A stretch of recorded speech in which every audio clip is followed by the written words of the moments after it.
Welcome, everybody.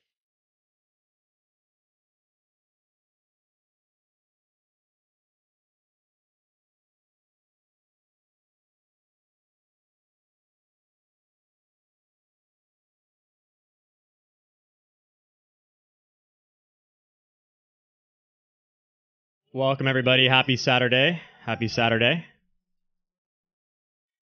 Did I hear you're having an issue choosing between Frank Tufano's stream and this stream? No. You got it. You got it backwards there, buddy.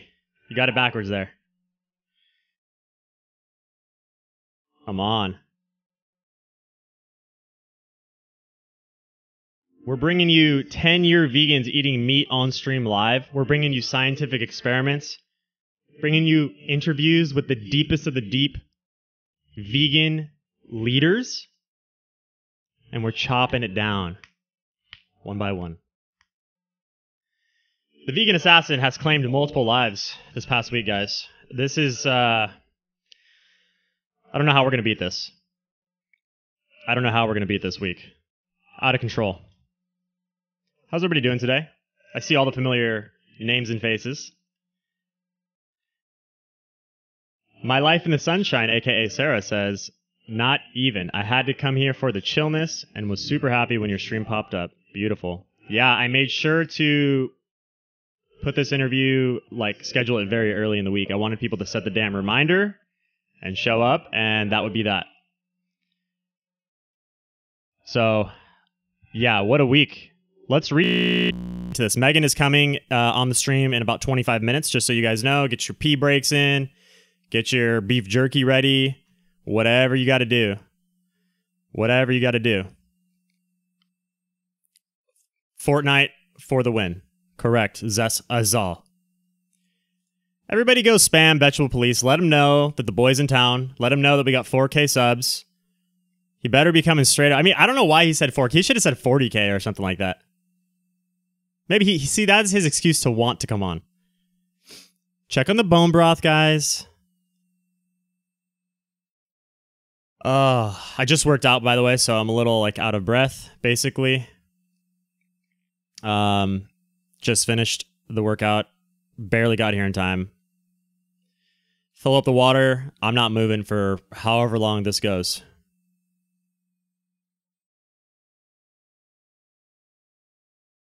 Ron Paul girls, what's your opinion on Vegetable Police? Now that he's a defector. Hello, Tiana. Hello, Zupi. Salome, Tess, of course. LA Meth Witch. Shonto. Eco Steve, my boy. Drew, does the vegan in your experiment have any social media that we can follow? Yes, he does. You can follow him at his Instagram, Chase Binney. I have his Instagram linked in the long video that we did yesterday.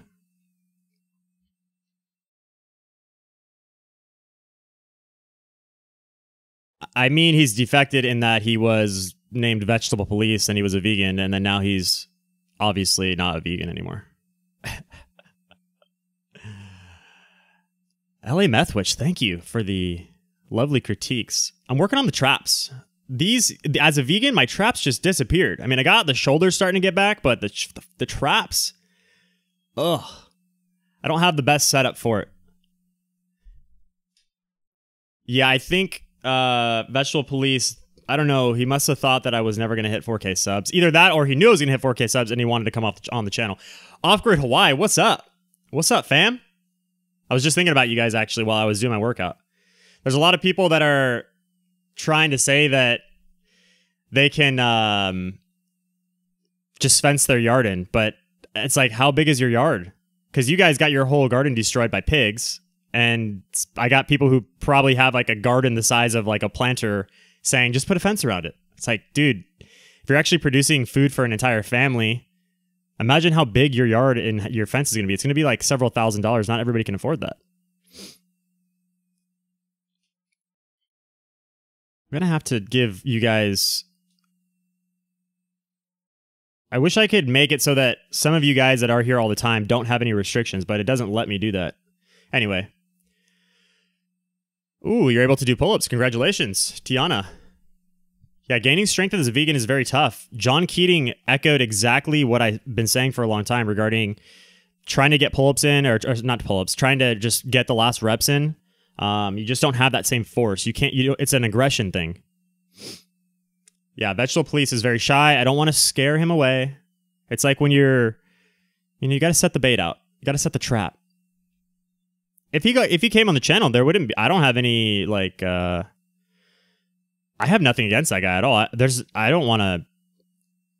I wouldn't be rude to him or mean to him or anything like that. Megan will be here in 20 minutes. So this is just a warm up. We're just hanging out. I just finished my workout. A little sweaty. So we're just kind of chilling for now. Yeah, $12,000 to fence 3 acres. And 3 acres, I mean, that's a lot of land, but I mean, that's probably just enough to take care of, you guys, basically. And maybe, well, you could probably grow a lot of stuff on that, but even still, it's a lot of land to maintain. No, the top is specifically not coming off today. Well, we'll see about that.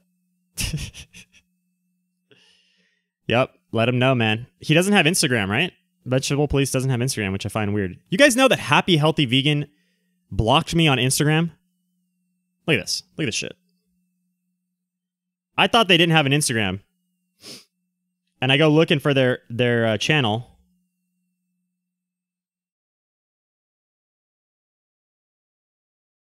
Happy Healthy Vegan, right? On Instagram. Let me show you guys this shit. Look at this. Happy Healthy Vegan.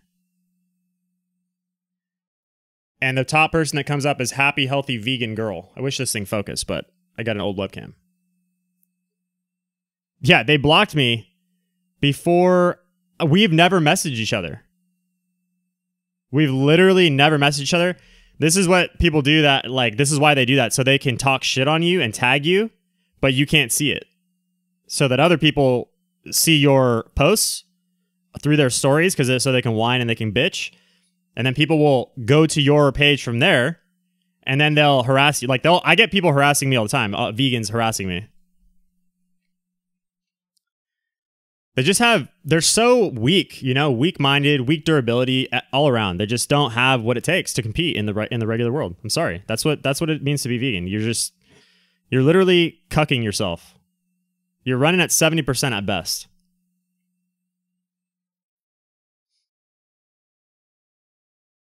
I'd rather see people spam Happy Healthy Vegan. Ooh, Tess. My goodness. Girl, the support is unreal. You are the top notch right now. Just want to say your content is popping. Well, thank you. We got a good mix of haters, a good mix of supporters. I mean, obviously I don't care about the haters. I love, bring the haters in. I think it makes them more mad. Bring them in. What can they say to me? What can they say to you guys? We're giving them the experiments. They said they don't want to try eating meat for 30 days. Oh, I gave them a carnivore to trade. We just take away their legs. Nothing they can do. Thank you so much, Tess. Tiana's been following Megan's channel since 2012. Wow.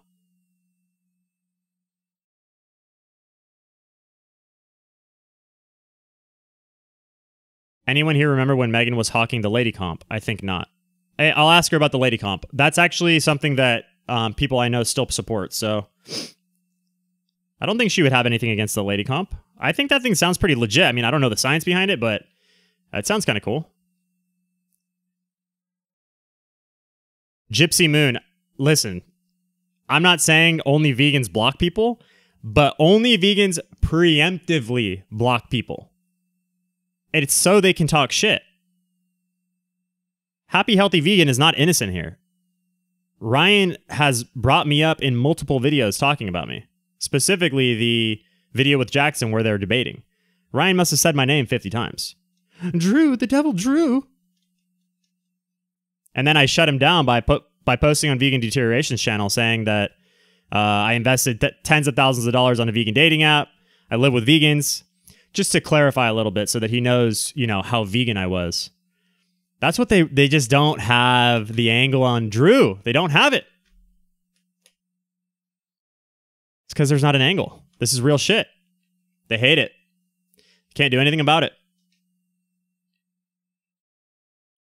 Yes, it was the vegan diet. And yes, everybody's quitting. And yes, veganism is going down.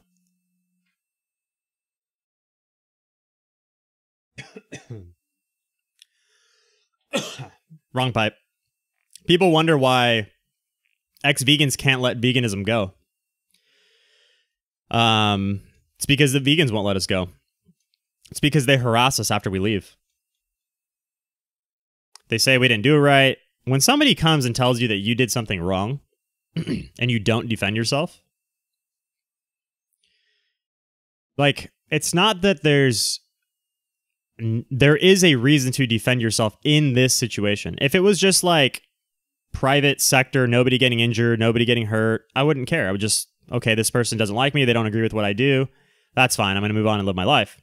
But in this case, you have vegans basically, they're calling us liars when in reality, they're the ones that are maybe not lying, but disconnected, delusional, these type of words. They're not being honest with themselves is what's really going on.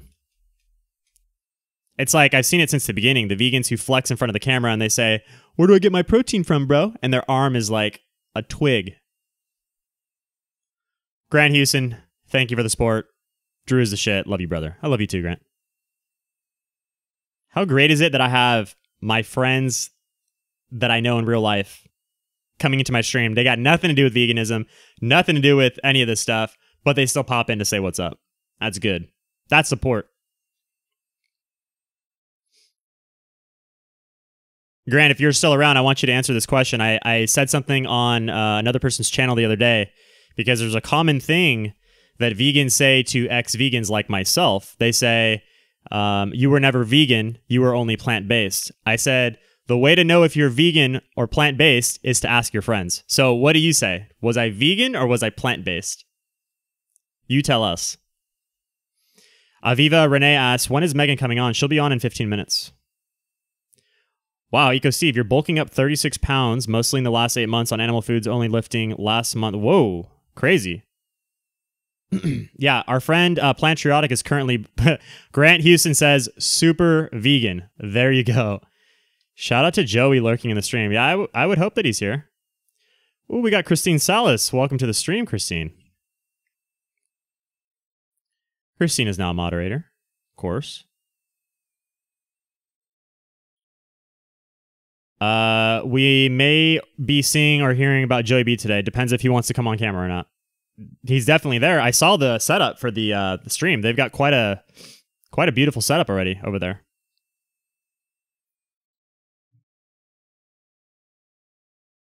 Rafa Burr says, would you please Google components of fitness and go over them live now or with Megan? You keep talking about strength as the only thing that indicates fitness. I've never said that strength is the only thing that indicates fitness. I've never said that. It's one of the keys, for sure. And vegans tend to lack power. Yes, there are some that gain strength or maintain their muscle mass, but it's very difficult for most people. That's what I say.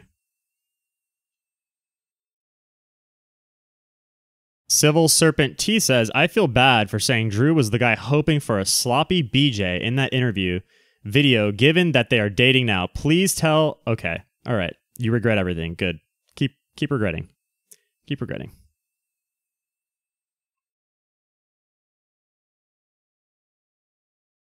Drew pets cows. No, I do not.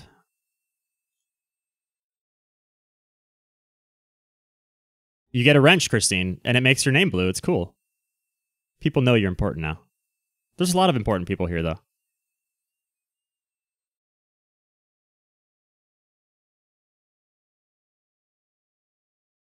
Tess asks, Drew, did you watch Megan Remedy's video on vegan activists should be rightfully jailed for crimes? Why an ex-vegan is now anti-vegan? Yeah. I need to watch that. Again, it goes along with my theme of unethical veganism. I'm sure it's some tie-in to that. Ron Paul Girl says Drew is a plant-based fake vegan. There you go. Ron Paul says. Ron Paul girls.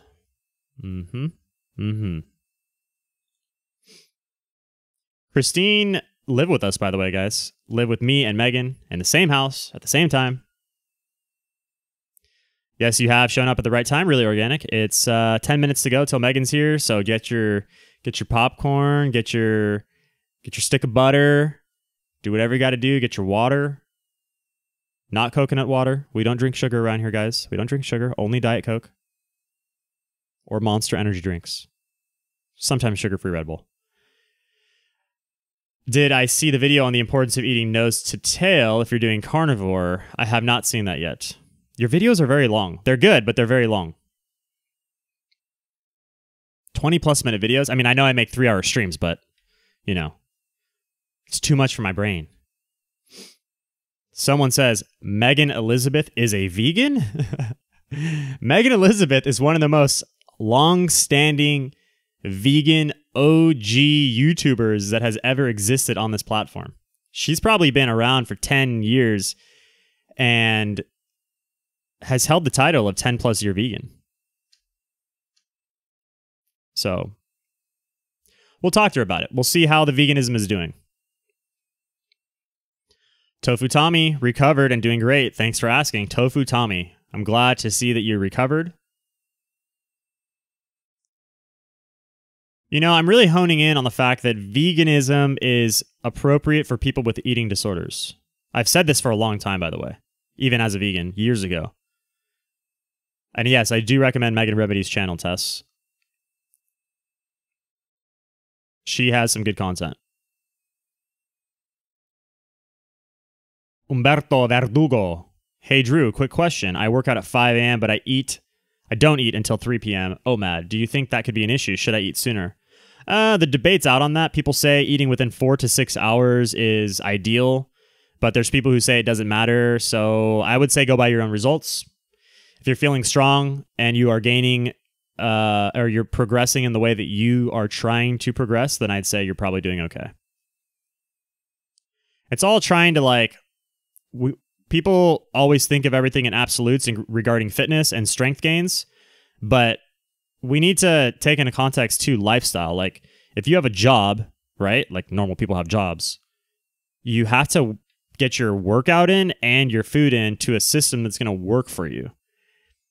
It doesn't matter that eating 5 meals a day like a bodybuilder is optimal for muscle growth if you can't do it. So there's people who basically decide that I can't do this system and then they just give up. And that is not the way to go. You want to make it work for you. So very important. Yeah, Clown Mazard, great point. If you eat like 10% of calories from plants, you don't need to eat nose to tail. And I'm kind of in that same belief right now. I basically eat about 10% calories from plants. And my digestion is getting really good, guys. Like, I don't know if it's this Candida supplement that's really starting to do its job, but I've been eating some more plants than normal, and things have been very, very good. White Wolf says, Megan inspired me to go raw vegan in 2009, but it only lasted 5 weeks. Megan's done raw vegan at certain points for years. Ron Paul says, coconut water is a totally natural fruit from the wilderness, for crying out loud. Well, so is poison oak, poison ivy. So something being natural doesn't really mean shit, Ron Paul. I think Tofu Tommy is still recovered, yes. The supplement has, let's take a look at the ingredients. It has oregano leaf extract, caprylic acid, which is basically what's in coconut meat, I believe. Lactobacillus acidophilus, protease, cellulase, aloe vera leaf gel, arabinogalactin, anise seed, black walnut hulls powder, wormwood leaf powder, and reishi mushroom.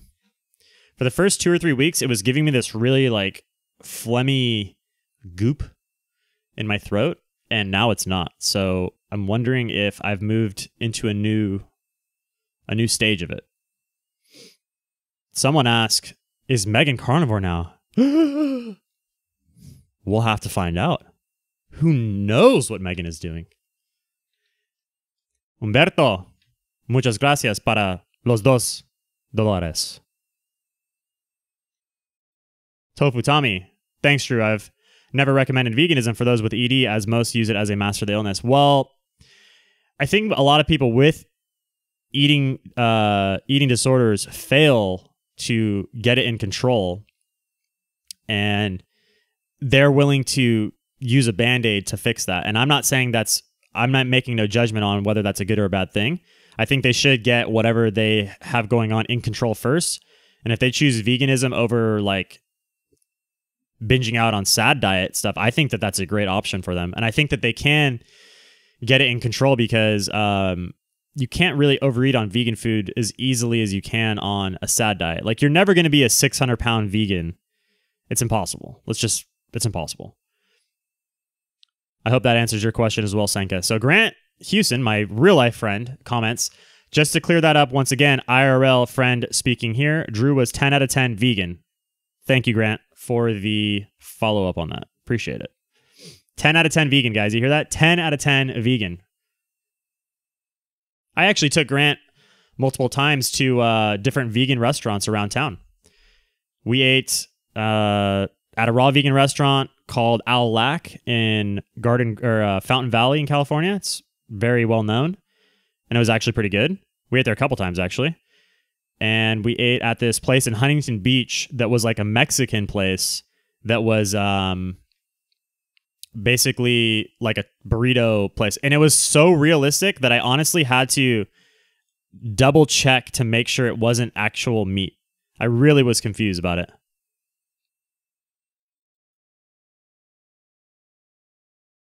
We're getting close to the time, guys.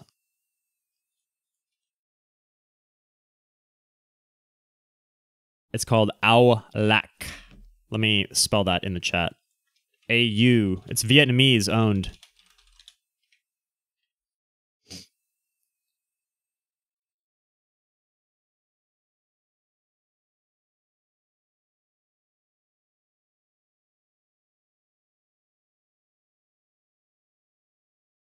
Living in Alignment says, so looking forward to this one. Me too. This one is probably the most requested interview so far. Hey, thank you, Vegan Health Fitness. Have a good night, buddy. Megan should be coming on in a few minutes, guys. Get settled in. Get settled in for the long haul. Tofu Tommy says, my eating disorder is different in respect. It's a reaction to grief, but you need to heal your mind, as won't matter what lifestyle you lead until you do that. So here's what I have to say about that. You're going to have the eating disorder anyways, right? So in my opinion, and I've never had an eating disorder, but at least eat a type of food that is not going to let you get sick, at least until you get the eating disorder under control. Whether it's grief, whether it's binging on junk food or whatever, like whatever the eating disorder is being caused by. And yes, Salome makes a great point. Healing your body helps heal your mind. In my opinion, going carnivore will help you the best because you're going to be naturally satiated from the foods. It's going to also be very hard to overeat and binge. But, you know, a lot of vegans, again, are tied to the ethical argument, and they can't wrap their mind around the fact that grass-fed beef is actually more vegan than actually eating plants. They just can't get that. And even without that being the fact, being the case of the matter, I still think I would choose to be carnivore over vegan, even if it was less ethical, because that's not my place. I don't care about that. I do not care about that. Had some naughty coleslaw today and you had some gas. Yeah. Senka says veganism helped her with her eating disorder. Yeah, it does. I've seen people living with me personally with eating disorders, and that's a great, I'm actually going to talk with Megan about that person. That was a very crazy experience, me and Megan, with some people that have lived in our house. God, what was her name? I can't even remember. I blocked it out of my mind.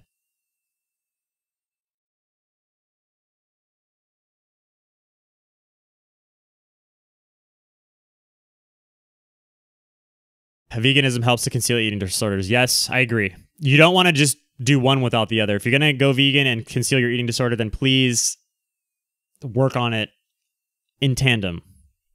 All right? That's not what I'm saying. I'm not saying to just go for it with reckless abandon and don't worry about your eating disorder. I think you still have to worry about the eating disorder because it's not going anywhere.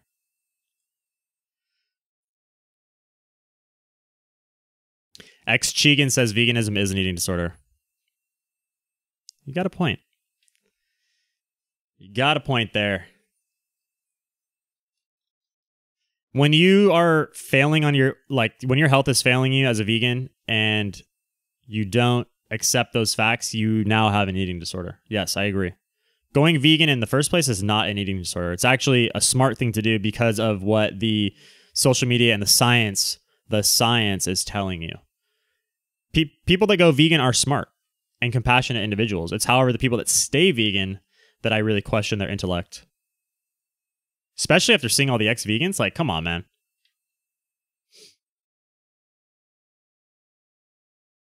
Sarah says she can't stay out of her garden at the very least.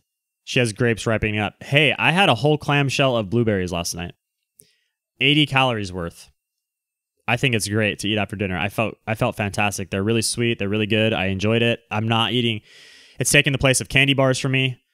So I'm happy about that. Let me get this webcam straightened out here, guys. Oh, sorry. That's like seizure-matic right there. Well, what makes sense, aka Joe Rice, our vegan experimenter, carnivore to vegan experiment. He says that he watched Cowspiracy and Forks Over Knives yesterday like a proper vegan, and he doesn't know what the fuss is about. Well, you know, keep going, Joe. You're not vegan enough yet, man. Come on. Timothy, welcome to the chat, my friend. Welcome. We got Tim Sheaf in the house, everybody.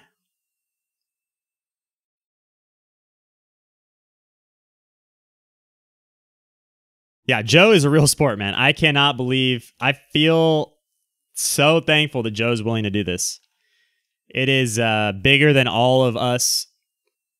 I mean, it's going to reach a lot of people. And by the way, as I already said, the experiment is already reaching beyond the scope of my normal audience. Between the live stream yesterday and the 2 clips of that live stream that I put out last night, I had 150 comments overnight. It took me over an hour to just read and respond to the comments this morning.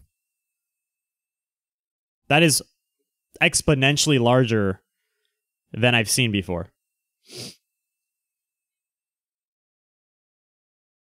I watched Forks Over Knives too, by the way, when I was still vegan, like years ago, and I didn't think it was that good. Ooh. Can you hear me? I can hear you. Can you hear me? I can. Can you see me? I can see you. Can you see me? Yes. I hear Joey moving around over there. He just snuck out. Okay. All right. Are we pretty much ready to rock? I'm ready to rock. Okay. We doing like ex-vegan ASMR? Yes, is that what this theme is? Mm-hmm. All right, here we go. Let's pop you on side by side. I did something with your name tag, so don't hate me. With my name tag? I had a name tag for you. Hold on. Let me see if I can get this popped up.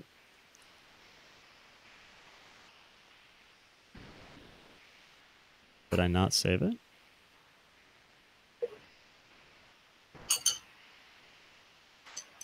Guys, welcome Megan Elizabeth to the stream. I'm gonna make it as we're doing our thing. Yeah. Am I live? Is this? You're live. You're oh, on. That's cool. It. What's whatever up? you see, hi, everybody. Whatever you see is what the audience is seeing. So I'll get a nice little cute name tag popped up for you. Guys, cool. Megan Elizabeth.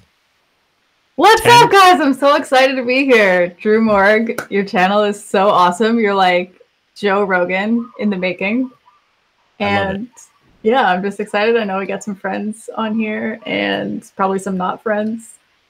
First of all, I'm excited to see what happens. When you, I haven't seen Megan in moving around on screen or in person since I left Hawaii, which was 7 months ago, 8 months ago. And the way she looks right now, just on first glance, is so different than the way that she was, in the best way that I can even say. Thanks, Drew. You look entirely different to me. You look like a different person almost. I feel like a different person. I mean, crazy. You really caught me at like a crazy time in my life too, like where I had gained a bunch of weight and I mean, you know about all the nonsense, but I know about all the nonsense. We'll get into it. Yeah. We'll get into it. So it feels good to like, this is kind of like the size that I was before. So I feel very comfortable. I feel like I'm back to myself. All right, let me give you the grand Drew Morgan intro. So guys, Megan Elizabeth, 10 plus year vegan, raw vegan for multiple years, OG vegan YouTuber, one of the first probably of the type, knows everybody in the vegan movement, has participated in Woodstock Fruit Festival since the first year that it's ever been incepted, along with Mike Arnstein and all the OG gangsters. Megan founded the Hawaii vegan community, essentially, in my opinion. You moved there first with Joey B, your boyfriend, long-term boyfriend, and she lived in Kona Side, Big Island, Hawaii first. A lot of people moved in around and with her, including people like Evan Rock. And yeah, welcome to the stream. Thank you for coming on. You were probably the most requested interview that I've had so far. Whoa, that's so cool. Yes. That's really cool. Well, I'm very flattered. So how should we start this? Guys, I lived with Megan for 2 full years in Hawaii. The whole time I was there, day one, Megan took care of me. Megan helped me move in. Megan knew all the ins and outs of what to do there. Someone said, "Can you see the chat, Maggie?" Brian Greco. She can if she has. Yeah. Hi, Brian. Thanks for coming on.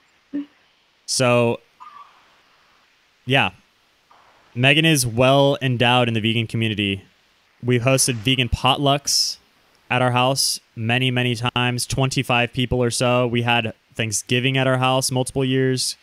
Christmas dinners. Anytime somebody was coming or going from the island, we pretty much had group dinners at our house, game nights. What else is there to say? We did it all.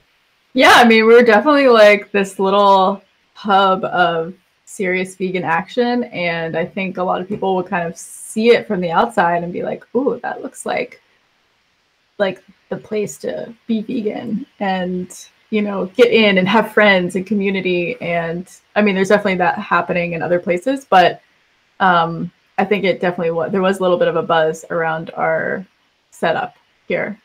I would definitely say for the US people and also like Canadians and people who are like of neighboring areas, even Australia, that Big Island Hawaii is probably the vegan hub available. It's like, it's either Big Island Hawaii, you get that tropical fruit feel, and then you have like Thailand, which would give you the tropical fruit vibes, sort of cheaper living, more, I don't know, more communal type living.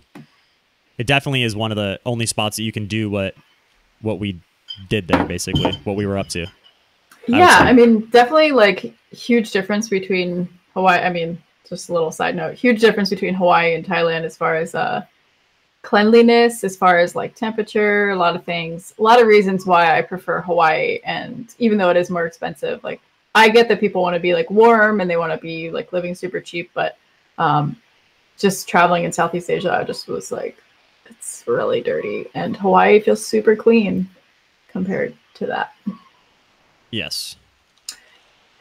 So I mean, I have a lot of stuff to talk about. So I don't know if you want to be like interviewer status and you want to ask me questions, or you want me to just kind of like jump right into stuff. But I mean, me and Megan are good friends, and in terms of our interrogation skills, interviewing skills, the things that we like to get into, first of all, we're the same personality type. We're both ENFP to the core.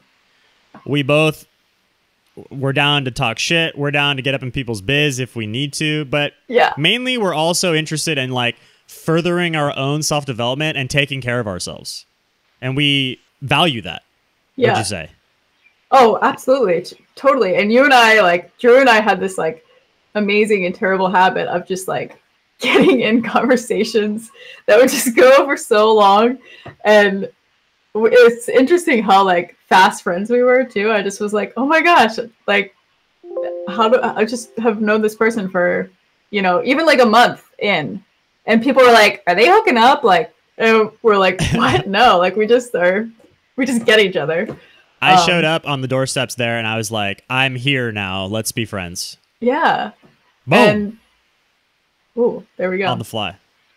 Yeah, it was just I'm so glad that we had the time that we did when you were in Hawaii, and that I got to know you. And yeah, you're also like, you're so good to me when I was like coming off my California bender and just like really messed up. And Drew was just such a sweetie. Like, I know a lot of you guys see Drew being like a hardcore badass dude on here, and but he also has like a really nice soft side, and he was just so sweet to me as a friend when we were roommates. And I was vegan then, though.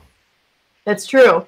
Yeah, and we used to also talk about how you needed to have like cacao regularly to like tap into your heart chakra.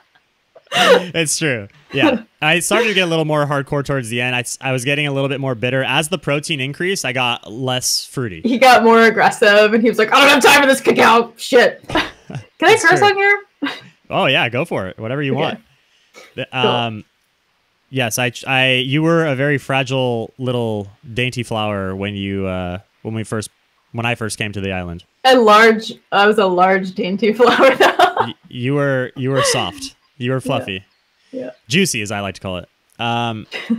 Yeah, I met Megan, and yeah, we just had a great time in Hawaii, and we don't need to go into the full deal about our great experience in Hawaii, although I'm sure later on we can. Now, as far as interview status goes, there's some burning questions that people want to know, and we will get into those things. So we should probably start from a little bit before that. Now, you said that you were overweight for a while, and for a long time you were maintaining, doing very well as a raw vegan. You were like 115 pounds, if I recall. You're about 5'6", right? Yeah. I mean, I want to kind of like backtrack a little bit too, because a lot of people that are just vegan, they kind of shit on the raw vegans and say like, oh, you did vegan wrong, or, you know, there's a lot of reasons why people get into raw vegan versus vegan. And why? What are those reasons? What's that? What are those reasons? Like, what do you think the validity of raw veganism is? I think that for some people, depending on what your health situation is, coming to what your reason is, like a lot of people have pretty severe digestive issues, I would say, and maybe they can't even like tolerate certain grains and certain cooked foods and certain vegetables, and they might be confused on a vegan diet where to get your calories from. And so it is very, I would say, like simple and cleansing and healing to the body for a period of time to jump into a raw vegan diet, and especially like a fruit-based diet, I think can be a good part of this whole transition to health. Not saying that everybody needs to do it or try it, or you don't need to freaking do it for 10 years, but yeah, like, so basically a little bit of my story. I kind of want to just kind of backtrack before I got into raw food. Like, yeah, why did I go right into raw food? Why didn't I just go vegan? Basically, growing up, I was sort of a vegetarian. I kind of was just grossed out by meat. It wasn't necessarily like for ethical reasons. I just would like look at meat and be like, ew, like that's gross, and didn't want to eat it. So I grew up basically like on bread and cheese, and I was not the healthiest kid. And yeah, so I had a lot of different health issues growing up. I always was like that kid with the random problems. I was the kid with the runny nose, like that kid. And I got a lot of weird sicknesses too. Like I got this thing called Coxsackie virus, such a weird name. But it's like this super weird virus that can like affect your joints, and it's almost like mono in some ways. And my brother has had similar issues, like had mono, and I always had like weird digestive problems.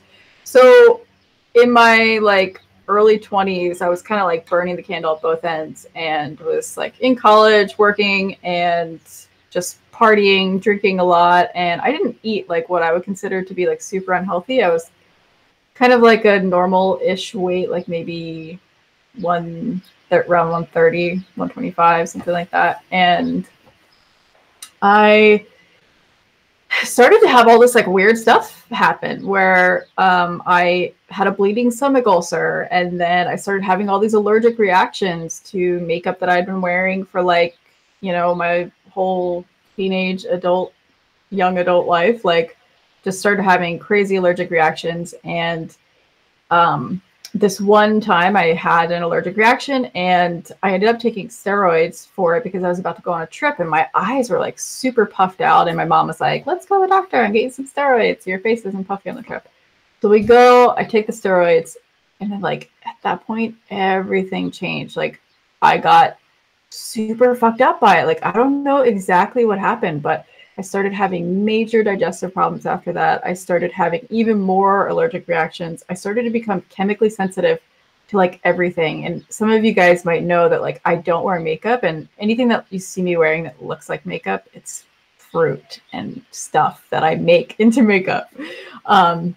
So I became like highly sensitive, and I was just like feeling like I was dying. I started losing weight. My hair was falling out, and I was trying everything to get better. I was like, okay, let me eat this organic diet. I tried a rotation diet. I tried, you know, eating more of a paleo diet. I tried so many things. I spent, my poor parents like were trying to help me and spent so much money on all these different healing modalities. And I was going to the hospital all the time, regular doctors. And this went on for like a whole year. And I was pretty terrified. And I was dropping weight too. I went from like 125 to like 107 pounds.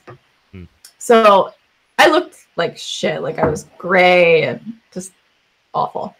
So my dad finds this place, Arnold's Way, and he talks with this guy, Arnold, and Arnold is like, yeah, I think I can help your daughter, like send her in. So I was like willing to try anything at this point. And so I get there and just start talking with Arnold. Seems like a genuine guy, genuinely crazy, but also genuinely sweet. And I just was like, okay, well, this is just another thing to try. And I found so much improvement from eating raw food that I kind of thought like, this is the thing. And so whenever I would try and incorporate more cooked foods, I would feel not so good. And maybe it's because I was eating grains and things like that, but they just didn't sit well with me digestively. And I would also feel really exhausted. So I kind of existed in this place of like feeling about 85% better for like the past 10 years. But that was sort of what I was comparing, you know, health to, was just my previous horrible sickness where I thought I was going to die, and being like, okay, I'm pretty functional. But I have to say that if anybody ever asked me like, are you 100% healed? I'd be like, no. But I feel like so massively better. And I thought like, oh, I just had this residual adrenal fatigue that's been going on for 10 years, even though I like take so many supplements and I do such a good job trying to go to bed. And like Drew can attest to my like ridiculous amount of supplements that I was taking. I can't wait to talk about that. It's going to be very funny and entertaining. I could like pull some out of my drawer too if you want to see my like really big stash. Yeah. But yeah, I just was always looking for this thing that was going to help me feel better. And I, you know, yeah, compared to being sick and horrible, having horrible health, I felt like so much massively better, but I just was never really like fully leveling up. And so that always kept me searching, always kept me supplementing, exploring, trying different things. And it left me like very sensitive too. Like I could not handle stress at all. Like my health could be good if everything was in alignment. If sleep was perfect, didn't have any stress going on. If you lived in Hawaii. Lived in Hawaii, like don't have any chemicals, you know, just living the most pristine, trying to do everything perfect. Then I could just like glimpse health. But if one thing went off, I would be like, oh, and then I'd be like out for like a month sometimes. And at this point, you know, we're talking like this is still years ago that you're realizing that maybe the raw vegan thing is not working for you. So when did you actually transition to eating cooked food, and how did that go, and what did you feel then? Yeah, so I started when I was in California. I had like a lot of stress and a lot of weird things going on. This was like a few years ago. And when I came back to Hawaii, I kind of like had to shift some things. I was having some pretty serious blood sugar issues where I would like wake up in the middle of the night and have really low blood sugar. And I actually have a blood sugar monitor, so I would test it, and you know, sometimes it would drop like really low, and I would be like shaking and sweating and having weird dreams, and I'd have to eat food. So I started eating more cooked food around then to try to like balance out my blood sugar, because the fruit would definitely not do well for me. Like if I had a high carb meal before bed, that could be really bad. So I started to add in a little bit more like red lentils here and there, some quinoa, like stuff that still has a good amount of carbs in it, but also has a little bit more protein and fat. Yeah. And when I met you, so we're going to back up to about, so let's say, you know, up to this point, we're going on 10 plus years vegan. So let's say like the first 6 years or so of your veganism, you were pretty much raw, right? Like you maybe dabbled with some cooked food here and there, but you were basically raw. Yeah, I was basically raw. I ate a low-fat, raw vegan diet. And did you ever lose your period, by the way? Did I what? Did you ever lose your period or anything like that, hormonal? I never lost my period. There was like one time when I did a water fast and it, you know, made me skip my period and then just went right back to normal. I've never been someone who's had any issues with that, like with any of my diet changes, really. So then we get to this California thing, which was about 3 years ago, right? So let's say you're 6 or 7 years into your vegan excursion at this point. Yeah. And then you moved back to Hawaii from California after being there for about a year. You had been eating cooked vegan foods. Mm-hmm. You gained a bunch of weight. Mm-hmm. And that's when I met you and we moved in together. Yeah, so I gained probably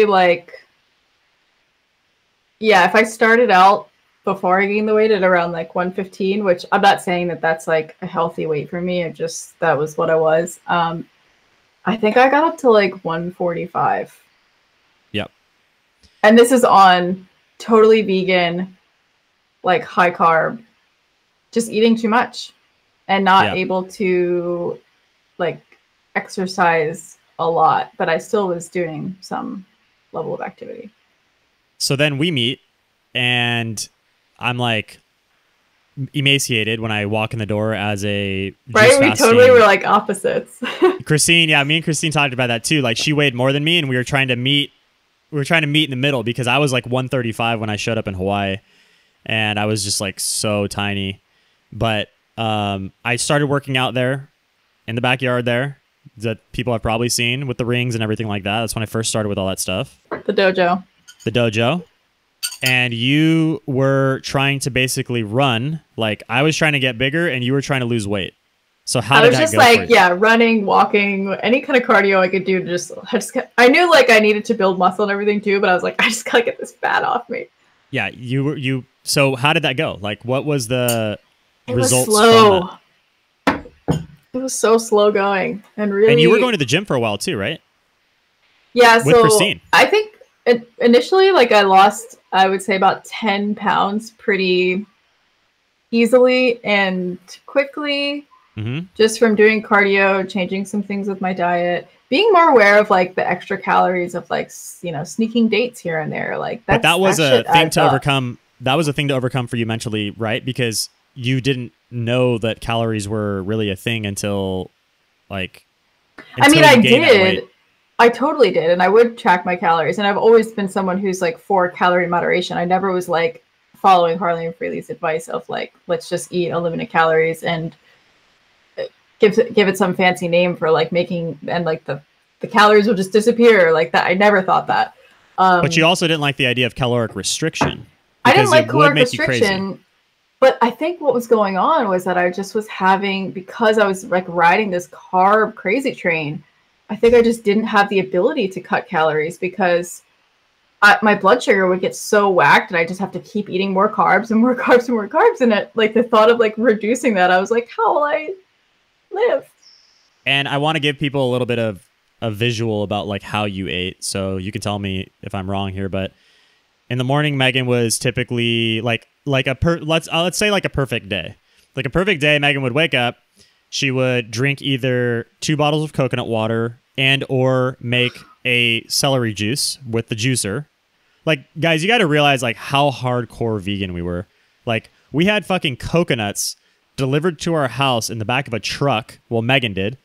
And then Sweet Joey would be out there literally hacking coconuts, and they'd be bottling this for literally 6 hours at once a month or once every 6 weeks or so.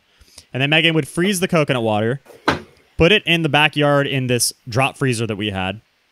So she would have a stash pile of real legitimate coconuts grown locally in Hawaii. All right. So that's just for the coconut water. All right. Let's move on from that.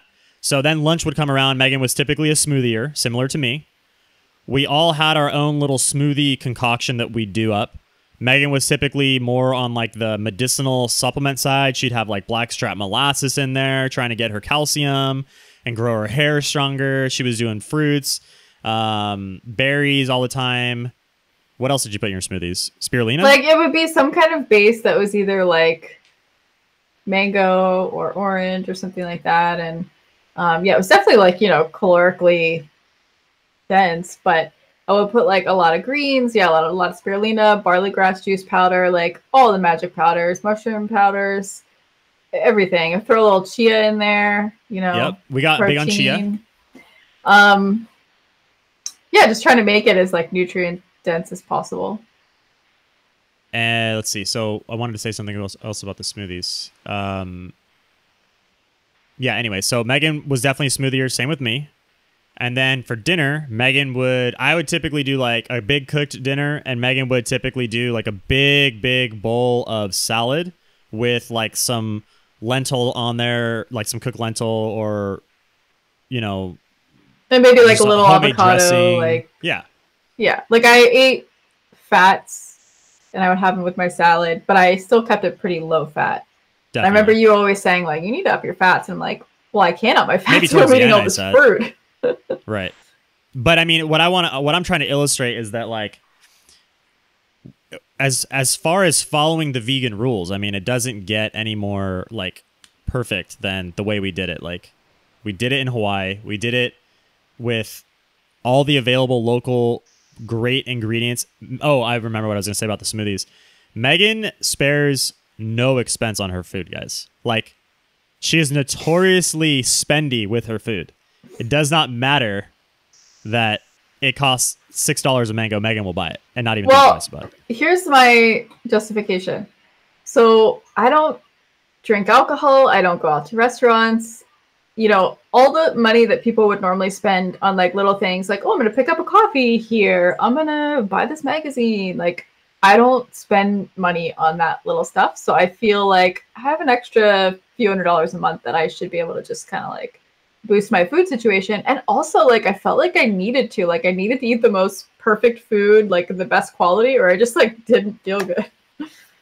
Christine Salas says, I think the monster salads traumatized my GI tract. Oh, poor Christine. And no, we did not pressure cook our lentils, although we did pressure cook beans many times, chickpeas included, and it did not do anything for digestive issues. You know, I don't know, like you would sometimes pressure cook the lentils. Like sometimes you and Kyle would do like the one-man pot. We did not, because pressure cooking red lentils sticks to the bottom of the Instant Pot. So that was a fairy tale. It didn't work. Which, by the way, I used Instant Pot last night, and it was a freaking failure. So anyways. All right, so now, you tried losing weight while you were doing the, you know, cooked vegan. We're up to about, I'd say, a year ago. Let's talk about a year ago, where you were putting in the work for so long. I was still living in Hawaii with you. Like, I was gaining weight, a lot of fat weight, eating tons of fats, peanut butters in my smoothies, chocolate bars. Chocolate, yep. Just doing whatever I could to actually get size back. And then you were down to about 131 pounds, something like that. I think about a year ago, I was like hovering around, like 127. Okay. Yeah, that sounds about right. And you were like that pretty doesn't happy with it. Sound like a high weight, but when it's like more so fat and I didn't have a lot of muscle on me, like that's too much for me. Like I'm not into the softness and the jiggles. Most women are not into the softness and the jiggles, and it was a matter of composition. Like Megan is like, her body type, she's strong. Like, she's a strong girl. Like, her legs are naturally more built. She naturally has more arm and like shoulder muscle than like I would say an average person, an average girl that doesn't work out. And then if you were to look at her composition back about a year ago, like it was definitely like, I would say like an insulin type tummy, and I had the same thing. It was like, it was just all in that belly button region. And we were talking about things like cold sculpting and stuff like that to sort of cheat the system to like blast that fat out of there, when in reality, like we probably just needed to lose more body fat. Right. But it was like, just, I couldn't wrap my head around like, how do I target like losing fat in this area? And I knew that like there were different things that could cause you to retain belly fat. And I also was like, hey, you know, I'm like a pretty decent weight. Like, should I really get like super nitpicky? Like there's other people that are way more overweight, and like, should I really be so hyper focused on like 5 or so pounds? Like, I mean, that's, I'm still a lot less than that now, but yeah, I just like, part of me was like, okay, I need to just be grateful. Maybe this is like my new woman body and I just need to accept it. But that's not the case. So let's, I guess, move forward on the timeline a little bit. I leave Hawaii in October. I had started eating meat in the house, which was a whole thing. Maybe we could talk about that a little bit. Yeah. Between, you know, you didn't have an issue with it so much. People that were living with us at the time had an issue with it. A couple of people moved out of the house because of it. Because I was cooking meat and storing meat in the house. And it's not like it was well received by everybody, but for the most part, people were semi-respectful of my boundaries about it. And then I left just a few weeks later. You had just come back to the island. I come back to California. And then now we're in current present times where damn near everybody is eating freaking meat.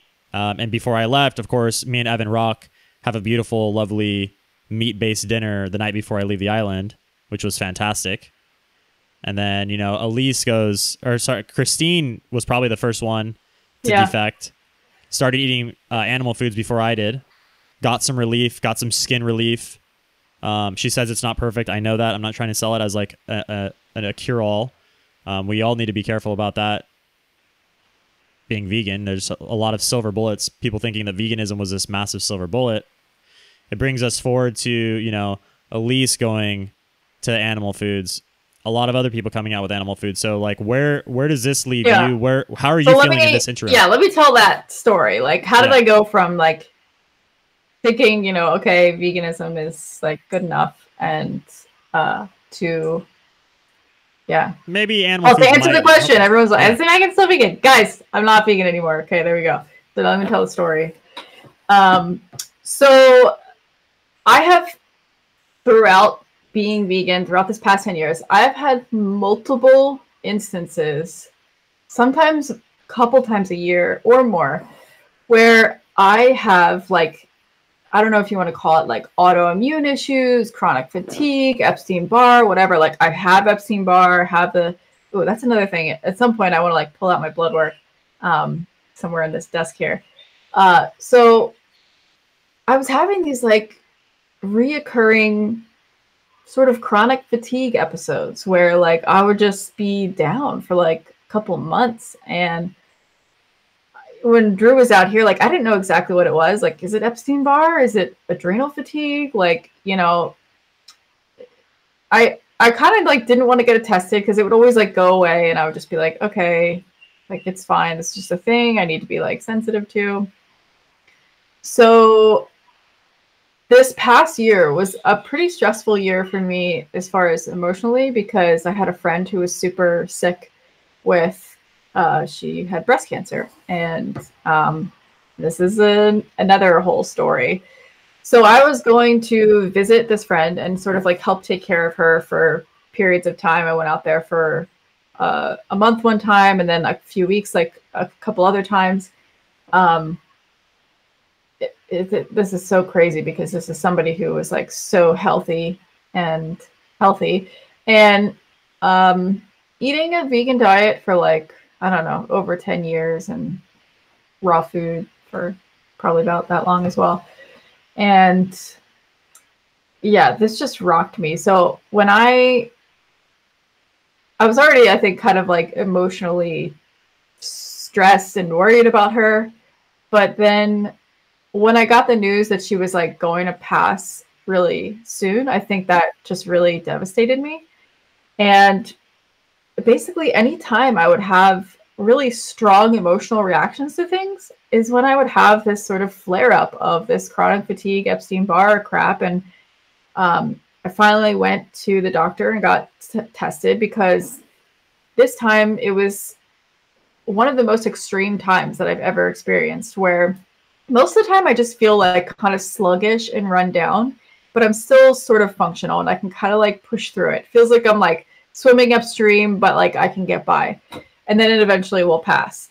But this time it was insane. Like I was almost bedridden for like a month, and I was having crazy dreams, really crazy blood sugar issues. I was waking up every morning crying, like from a dream, or just like not even like even having a chance to think. Like I just would wake up crying, which, I mean, you know me pretty well. I'm like a pretty happy-go-lucky person. Like even if I have like shit going on, I'm like, okay, like how can we look at the positive side of this? Like, yeah, definitely. You handle stress on the surface very well, from what I would say. I think so. I'm like, you know, I feel like I react pretty well. Like I don't get too crazy. I'm not like a hothead or anything. And yeah, well, maybe I'm like a little emotional, but it's like, what girl isn't? I don't know.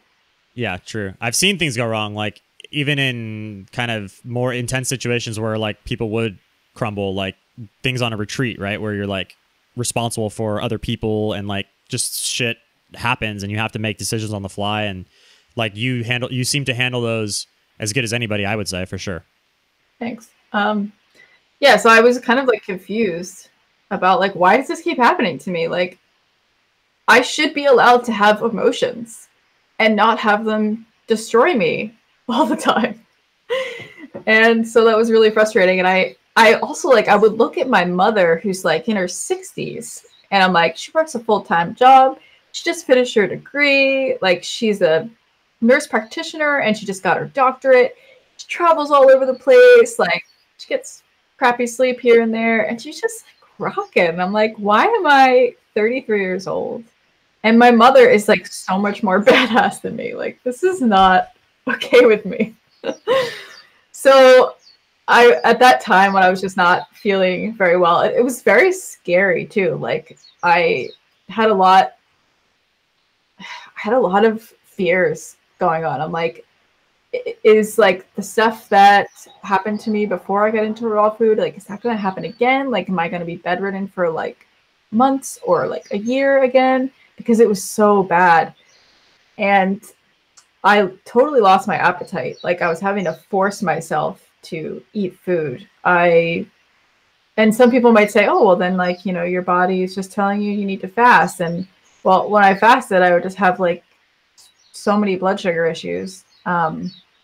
So I couldn't just like lay there and fast. And also like I felt depleted. Like I felt like I need things. Like I shouldn't be fasting right now, but I didn't have an appetite. So I didn't know what to eat, but I was forcing down, you know, these superfood smoothies and trying to eat super clean and doing so much green juice. And I have to say, I did feel a little bit better. Like I'd wake up in the morning, I'd be crying, and then I'd have like an epic green juice, and I'd be like, okay, feel a little more mentally balanced. But then by the end of the day, it was still kind of whack. Can we take a peek at the supplement drawer before we move forward, so that people can see kind of like what you were up to regarding your supplementation process? Yeah, I mean, I want to see like how I can, hang on a second. Pull it up.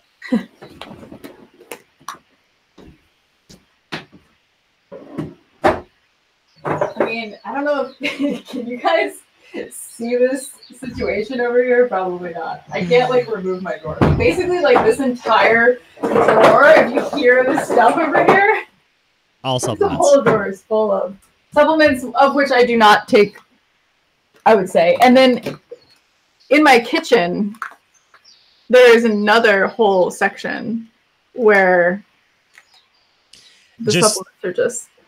We factored it out one time, and Megan was spending roughly $500 to $600 a month on supplementation. Right. It was like $500. And that was just to like feel decent. Like if I didn't take some of these supplements, like if I took out my like special magnesium or whatever, like I would not feel right in the head at all. Yeah. And you were dependent on them 100%. At least in a mental placebo type of way, at the very minimum.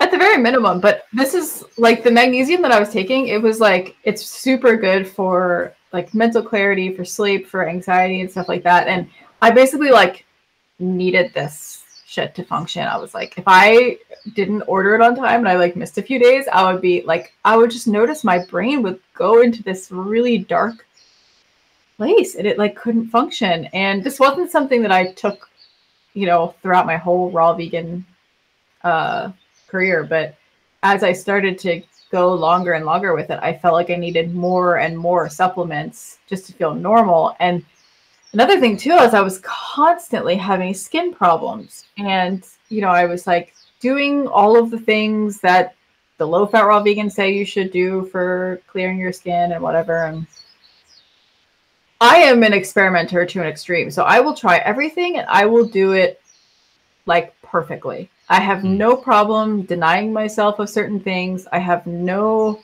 craving or issue. Like if I'm going to do something, I do it totally all the way. And I just tried everything and it just was not working. So I was needing more and more supplements. And eventually, like, I think you and I, like, we together got my supplement problem down to like $300 a month or something. And I was like, yes. $300 a month. Success. Yeah. So I was taking like really heavy amounts of this magnesium, which I still do take a little bit of magnesium. I still take a little bit of zinc. I still take iodine and maybe like one other immune support thing. But basically like all the other shit that I was taking, like all these herbal things, so many. And you took them with you everywhere There's at least like $2,000 worth of supplements in my house right now that I do not take anymore. Yeah, and you took them with you when you would travel as well. Like it wasn't just like some home routine. Like you had a big full-size baggie that you travel with as well. So annoying, super annoying. And just to take them, I mean, we had a joke in the house, guys. Like Megan literally had a 20 to 30 minute nighttime routine of like, I'd like go in her room and she'd have like the lights dim with like the red light on in the corner. It's all like moody. And she'd like be sitting there in her bed, like, like talking to me as she's like shooting droppers into her mouth, popping herbal pills. I was healthy. What? I was so healthy. No. You were so healthy. All right. So what was the first, okay. So, you know, we talked about your friend that, got this terrible news that she was basically going to die of cancer, that you had visited multiple times. And I was there for this whole process. And it was a shock to everybody because you had this person who was young, vibrantly healthy, athletic, and by all measures, she was doing everything right. And not only just doing veganism right, but doing raw veganism, which is seen to be essentially the epitome of health in the vegan community. Yeah, so this was like happening in, I guess, November, basically, is when I found out. And this is when right after that is when this kind of started to all happen to me. All the health stuff kind of flaring up again, like to the most extreme.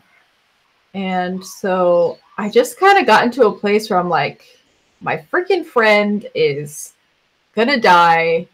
And I'm having all of these health issues that keep coming up over and over. And I'm in this box of like, these are the only things I can do to make myself healthy, is take these supplements and keep doing the same damn thing I've been doing the past 10 years. And it's just not working. And to be jealous of my 63-year-old mother's health, and great boobs, by the way. But I just was like, what the fuck, you know? And then seeing your situation, kind of like, you know, not like you had this miraculous health transformation, but you definitely leveled up your situation. And then to see Megan and Evan and kind of hear a little bit of their story. And I don't really feel like I was influenced to try animal products. animal foods. So gotta get that word out of there. That's the I don't feel like I was influenced, but I feel like I was given the space to feel like I can do what I need to do to get healthy, and my friends are going to support me. Mm-hmm. Some of them. Yeah. And the other ones will get over it and hopefully understand. I don't know. So I started doing a lot of research because I was like, I'm not going to just, Drew Morgan, go down to the grocery store and start eating a bunch of steaks. I did buy grass-fed all the time in Hawaii, by the way. Yeah, it's super easy to get grass-fed everything here. Yeah. And free range, like real free range. So I was just doing a ton of research, reading a lot of Chris Kresser's stuff, some different people. And I read this book by this lady, Kelly Brogan, she was also very instrumental in making me feel safe with this transition, because she helped women with postpartum depression. She kind of like dived really heavily into the whole drug industry and how it's bullshit, which, a lot of us realize that already. But, and just talking about how like vegan diets, and vegetarian diets, how like prevalent depression and mental health issues are. And I was like, all right, I wouldn't consider myself a depressed person, but I've struggled with anxiety like for almost my whole life. And at times it's been pretty debilitating. And a lot of it was, would be coinciding when I was having health issues. But other times it was just like this low level chronic thing that I just managed. And that was another reason why I was taking all these supplements, to try to always like improve my anxiety and, get better sleep and things like that. And so there was a lot of room for improvement at this point. And I had on my channel kind of like stopped talking about vegan stuff. And I never was really like a super vegan pusher. Like I definitely had some videos on my old channel and some other, I would do vegan recipes and things. And I just, but I didn't really push the ethical aspect of it, because I would say like halfway through being vegan, I sort of realized like, I think some people can be healthy eating animal products, and I don't really have any bad feelings about that. Like people just have to do what they have to do. But I didn't think I was one of those people. I was like, yeah, raw vegan. I'm just like such a rabbit. And so basically I was doing all this research. And so I figured out like, okay, if I'm going to try any type of like meat or anything, I want it to be like the most dank, dense, nutrient amazing shit ever. Because that's just how I roll with all my food.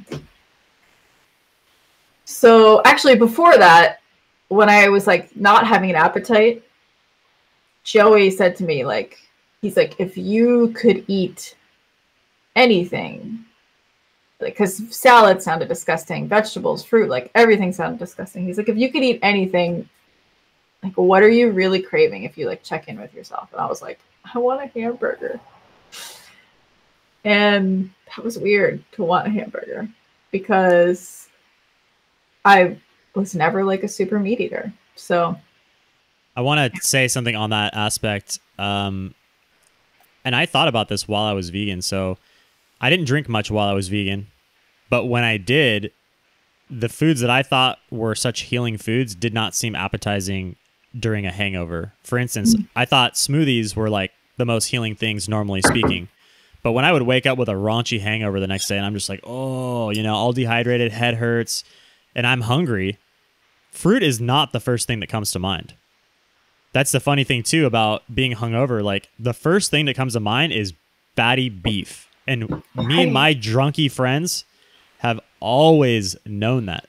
Usually you wake up and you're like, you either need something you need something oily the next day. You just know it. There's something about that food that your body knows. And that's in a state of like terrible sickness, which is what a hangover is. You feel like death basically, and you need something to bring you back from that death state. And guess what? It's usually a hamburger or a big piece of meat or something. It's not a fruit smoothie. It is what it is. Going to share this on IG real quick. Guys. Wonderful. Tune in with Drew and I doing the live stream right now. Drew Morg on YouTube. Drew Morg. Dermark. Yeah, I agree. Like you want like the most kind of dense stuff. You're like, I gotta soak that shit up. Yeah, exactly. Yeah. So you wanted a burger. Joe, you told Joe you wanted a burger, and then what happened after that? Did you get a burger? He got me a burger. And how did it feel? So this is, I can't remember. Joey would know for sure. I can't remember if it was November or December. Probably November, late November. And you guys made this burger at home? No, so Conscious Culture Cafe downtown, they have grass-fed burgers from local beef on the island. Grass-fed, wow. Grass-finished. And yeah, so I was like, everything else sounds disgusting. And I'm like hungry, but not hungry. And like, this was the only thing that sounded like what I wanted. So I know a lot of vegans are going to be like, you should have just eaten a Beyond Burger. But like, I just consider that food total trash. Like, I would not consume that stuff. Even as a vegan, you were pretty much against any type of processed vegan food. Like, you laughed at the stuff I would eat. You know what I mean? I mean, because if I ate that stuff, and I just felt horrible. Yeah. And I think maybe because I have some level of autoimmune issues going on, I can't handle like all these like junk. Yeah, but you did. I want to say Megan did have good digestion the entire way as a vegan. I did. You never had digestion. Yeah, but it was because I was so like on point with everything. Like I didn't splurge really ever. Like I knew what worked for me and I just stuck to it as far as digestion goes. Yeah, you would taste the food that I would make, but you never ate a meal of it ever. So like I'd make chicken tender sliders from whatever, I forgot the brands at this point, but Megan would maybe have a bite and she'd be like, oh, that's good. Okay. And then like move along, cause she knows it's not going to make her feel good. Yeah. I have always been in it. There's some level of animal rights that definitely came into play for me. I'm like, if we don't need to kill animals to be healthy, like why would we do that? But it's still always been about health. I got into raw food for health and it's always been about health for me. What do you got there? Your blood tests? So yeah, I'm just pulling out some of my blood tests because I want to remember to talk about that. So before I did eat that burger, I got some blood work done. And because I was like, I want to see where I'm at baseline with this vegan shit before I go and eat something else. Right. So sorry if this is really loud. So I got some basic tests done and then some like little extra special stuff.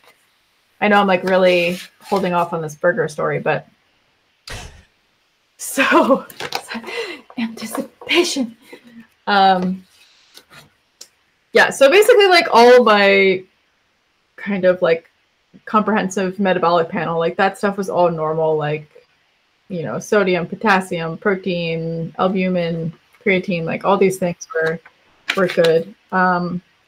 Hormones looked good as far as like my estrogen and everything. My ferritin, which is like your iron storage, is on the low end of normal.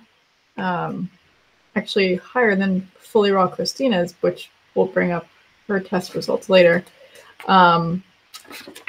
Thyroid's looking good. Even my A1C, the blood sugar test, is super good. But that doesn't pick up on hypoglycemia, which is what I was really struggling with. Then my like normal iron and everything was. So you can test iron in two different ways. You can test the storage, the ferritin, or you can test just iron that's in the blood. Mm-hmm. So all those numbers looked pretty normal. So I wasn't like a super deficient vegan. So I can't really say like what exactly it was that was causing these cravings or these symptoms. But I did have something weird going on, which was you can test like for your autoimmune markers. It's called an ANA titer test. And my neutrophils, which are, blood cells that are high, should be high when you're feeling sick, they were high. And my sort of autoimmune markers were high, like they should be below 40.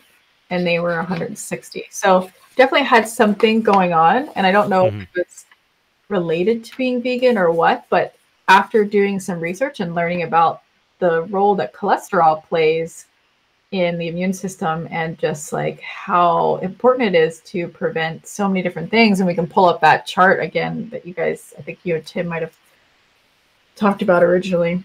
And yeah, just seeing how important that cholesterol is for preventing so many issues. I was like, damn, you know, it could just be like a simple thing of that. Like, I don't have enough cholesterol and juice to just like knock this stuff out. What was your total cholesterol? You know what? I don't think she actually tested my cholesterol because I told her that I was vegan. And so she was like, oh, well, we don't need to test your cholesterol. So I don't really know if my triglycerides were high, if my, you know, I don't know what my numbers were there. So which I kind of wish that I did, but yeah, the triglyceride to HDL ratio is said to be one of the most important factors for risk of heart disease, according to like the new wave of information that we have, like the people that we're studying basically. And a friend of the channel, Dave Feldman, who's a blood researcher and like scientist dude, he's done a lot of studies on himself and other people and collected a lot of data over time. Like his entire like hypothesis basically is based around the triglyceride to HDL ratio.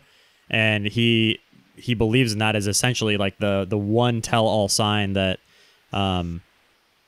relates to heart disease prevention or, you know, notification that something is going wrong in there. Yeah, and that's really interesting. So I want to double back to that in a little bit. Yeah, and then I just got some like, you know, because I was feeling so exhausted, I got my adrenals tested. Everything's normal. I don't have adrenal fatigue, Drew. Yay. Yeah. Drew always would be like, that's bullshit. You don't have adrenal fatigue. I don't believe in anything. Like, I don't believe in any of the vegan. I never did. I never thought of any of the woo-woo, like, adrenal fatigue. Like, I know I've got it. Like, I've got to, like, relax. Like, no. Like, I didn't know what was going on. Everybody was getting weaker and weaker around me. And I was, like, I was getting shittier, too. And not getting the results. And I just fucking got sick of it, you know? But anyways, this is about you today, Megan. So basically, like, what I got from these test results is also, like, my Epstein-Barr stuff. It says that I had active Epstein-Barr going on and it was high. So, yeah, so as far as, like, what I understood, I was like, okay, like, I have an immune thing going on. So I started to just research more about, like, what are some different autoimmune diets? And, like, obviously a paleo diet is something that a lot of people go on with autoimmune issues. And when I would have these flare-ups, like, I would have joint pains and like all kinds of stuff going on. So I'm just feeling like horrible. So back to the burger. So Joey gets me this burger from Conscious Culture and I'm like, okay, this is gonna be weird. It's gonna be so weird. And I'm in my bedroom, like eating all my food and all my meals in my bedroom because I'm just like a sick person. And so I'm in my bedroom and he brings me this burger. And I'm like, okay, just pretend it's like a Beyond Burger and like you won't be grossed out. So as soon as I took a bite into it, it was like my body was like, yeah. Yep. Yep. So I was like, okay, that's really delicious and feels very satisfying. Like I actually want to eat this instead of like all of the juices and like other like cooked grains, potatoes, sweet potatoes. Like I was trying to eat like all these different things and like everything I just would be like, ugh, like I don't want to eat this. And so eating that burger, I was like, oh my gosh, I want to eat this right now. This feels so good. So I ate the whole thing. And then I kind of just went back to like my normal thing. I was like, okay, it sort of helped get my appetite back for other things. So I was like feeling a little bit hungrier after that for other stuff too. So I was like, okay, cool. That helped. And I don't need to like do anything else. But then I still was not getting better. So I was like, okay, I think I need to try something else. This is like a week later. So I'm like, all right, I'm going to go hardcore. I'm going to go for the chicken liver. I go to our store here, Locavore. They have like just the best quality organic free range meats. And so I get the chicken liver and the person at the store warns me. She's like, it's going to be like you're eating pennies. I'm like, all right, I've taken so many gross supplements. Like I can eat this shit. So I have 2 meals of liver one day. And I woke up the next day and I was totally normal. Now, I know that that sounds crazy or too good to be true, but it was the first day that I didn't wake up crying. I actually felt good mentally. I felt happy. And my blood sugar was like solid, you know, just from the protein. So this was like the first, and also like my brain just felt different. I was like, I feel like my brain is just like on right now. Like, what is this? And so I'm like telling Joey and some of my roommates and stuff like that, just kind of like a little bit about my experience. And they're like, huh, that's interesting. But Joey was still vegan at this point, and you know, Sophie, everybody in our house was still vegan, and I just was like, and they kind of were accepting of like, okay, you've been like really fucked up for this month. You do what you got to do. And I was very appreciative of that non-judgment. I'd say we have like some really great vegans here that are pretty non-judgmental within our group, and they're kind of, I would say maybe that has to do with the fact that we all were kind of like health first sort of vegans. Yeah. So I feel like I'm talking so much. Is there anything that you want to ask? No, this is good. This is how it goes. Okay. This is the Megan Elizabeth stream. So so just to kind of like wrap up that thing, I kind of was like, okay, I'm going to just follow this protocol from Kelly Brogan that's in her book, where she talks about how to sort of like reset your microbiome, how to eat like a healthy sort of paleo style diet. And I just kind of really appreciated getting into her book and the things that I was learning about the different drugs and the statins and all that kind of stuff. So I started to feel like just a human again. I don't know, like all the stuff I had been struggling with for the past 10 years, you know, minor little things like, let's say, the continuous Epstein-Barr flare-ups, that was super annoying. Chronic dry eyes, like really freaking dry eyes. Like every night it was just like all I could do to not rub the shit out of my eyes because they were so itchy and dry. Super dry skin. Like all these little things that you just get used to. Yeah. I noticed that too with like the dry forehead, and even though I lived in Hawaii and I should have been like sweatier and greasier than normal, like there was something about my skin that was just getting more and more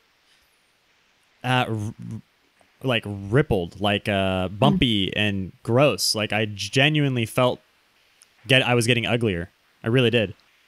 Yeah, the texture of your skin, I think it's one of those things where it's like has a lot to do with insulin, and the texture of your skin, I think, can be very affected by insulin. So we see some of these people that eat super low fat, and they can kind of like have really good skin for a while. And then as soon as like, I mean, it's like eventually you're going to need fats. So then as soon as you start adding those fats back in and you get a little bit of those, like that insulin roller coaster, then your skin starts to get a little bit like, ugh. So yeah, there were just a lot of different things that I noticed started to like drop away, like things that had just become normal, and you're like, oh, it's just because I'm getting old, or like, oh, I just have this problem or whatever. And it's not like, you know, a lot of the things were not super major health issues. Like I'm not going to like try and adventure on a whole new diet just to clear up my dry eye issue. But when all of these things sort of compound and you're like, wait, am I even healthy? Yeah, at some point it just hits you. You're just like, fuck. You know, it's not just this 1, 2, 3 thing. It's a bunch of things, and you're looking around and you're like, they all got shit too. What is going on here? This is not the epitome of human health, right? Right. It hits you at some point. Yeah, so it hit me so strong with that experience of being sick again for a month. And, you know, there's a lot of people with their YouTube channels where they really share like every little bit of what's going on in their life. And that's not really something I've ever been into. Like for me, my channel is like a resource on specific topics that people can learn about if it's not necessarily revolving around me and my life. And people would always be like, oh, do more vlogs or do more what I ate today. And I'm like, I don't want to do that stuff because then people think, oh, that I'm saying like, this is the best thing to do. Like, this is how you should eat. And I would occasionally do them reluctantly. And yeah, I wasn't trying to say like, I'm doing everything right and I'm healthy. And I think that's why I more so like to focus on like, hey, let's talk about what zinc deficiency looks like. Let's talk about what magnesium deficiency looks like. Let's talk about how to improve your depression. Like things like that were not super specific to my life necessarily, but I've had some experience with. I mean, knowing so many vegans at this point, in my case, hundreds, and in your case, probably thousands, nearly every single one of them, including every single YouTuber, has behind the scenes issues that we are privy to that maybe people on the other end of the screen are not understanding of or realize. You know what I mean? Like there's these underlying issues, and like you said, some people do share every single little detail, but other people sort of omit those little details. And then at the end, you find out, oh yeah, I had bad digestion. Oh yeah, I had like a skin issue or blood sugar issues. And all this stuff comes out in the end, and then people are like, you're a liar, you're a liar. It's like, no, not everybody's going to share every single little quirk that goes along with it, especially if they think that they're going to figure it out tomorrow. Because all the vegans that we know were like actively searching for that health. Like, oh, it's gonna, the thing. Yeah, it's around the corner. I'm going to iron this iron deficiency out. Don't worry about me. And then it just goes on. And then you got blood sugar issues, and then you got hair loss, and your skin's getting fucked up, and you're like, you're drowning in issues. So, yeah, okay. So one of the big things was definitely like I was having chronic skin issues, like with dryness, like I was saying, the dry eyes. Also, my skin, like around my period, like a lot of girls, I would get more breakouts, but it would just be like 2 weeks of shitty skin and then 2 weeks of pretty good skin. And it was like in this a cycle, and it was so annoying and very like affected my self-esteem very much, especially because I can't wear makeup. Like literally the most natural shit. If I put that stuff on my face, I get my skin swells or I get headaches. Like if I could just cover up by the way, pimples like a regular girl, maybe I wouldn't care so much. But it just was really affected me. What about now? Are you a little bit more resilient now? Like what's changed in terms of your ability to like be resilient? How's your durability?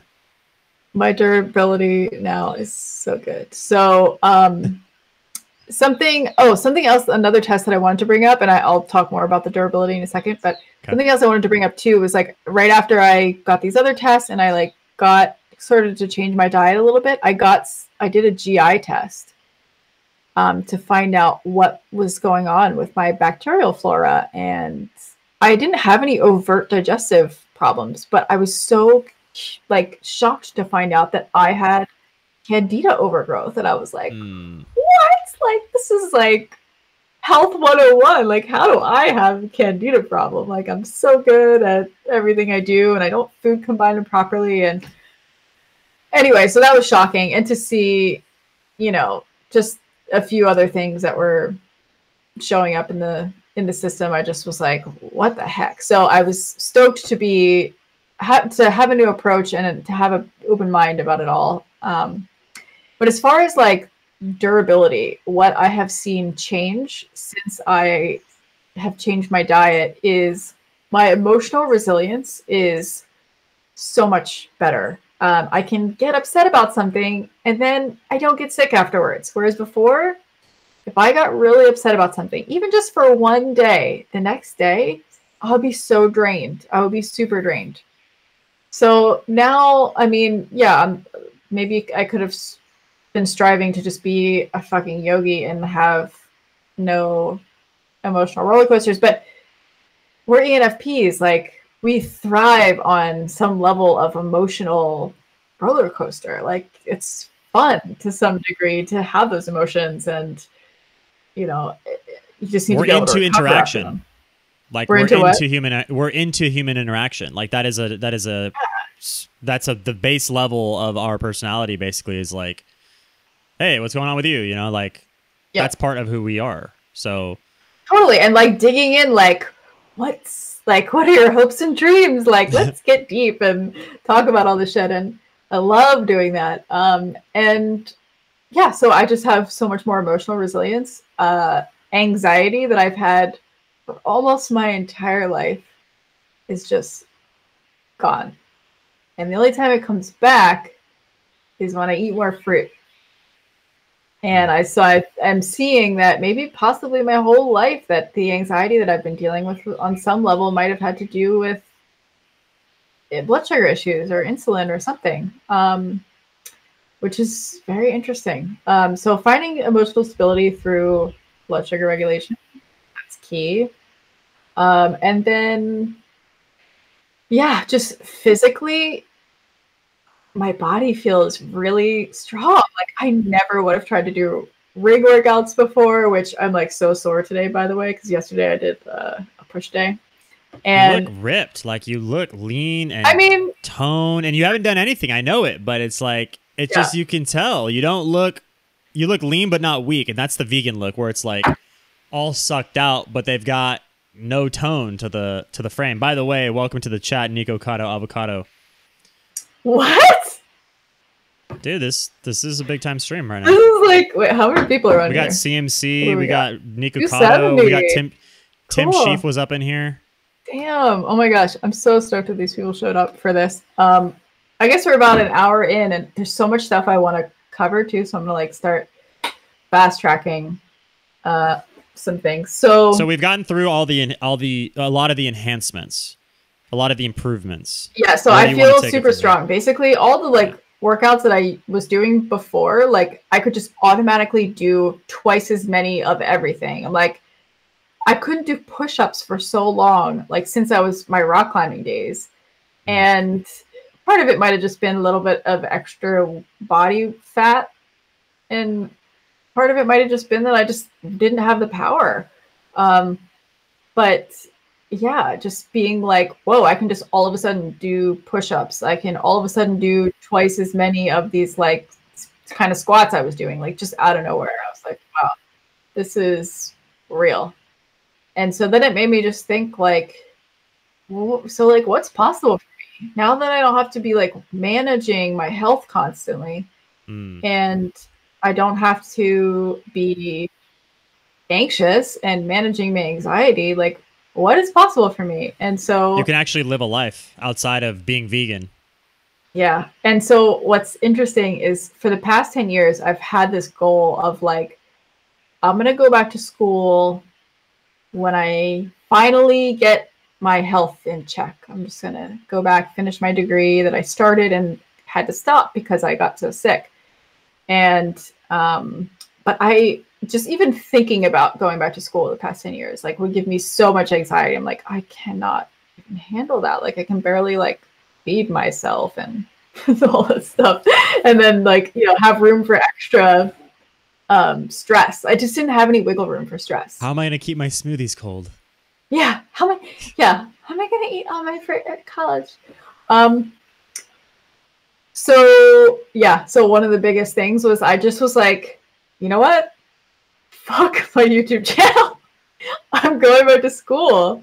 And like, not fuck like my channel and like, you know, fuck all these people that were like interested in it, whatever. I'm so grateful for all these people that have been on the journey with me. And I love the people that I've gotten to interact with and my subscribers and I don't even like calling them like my audience, but like those people have been so good to me.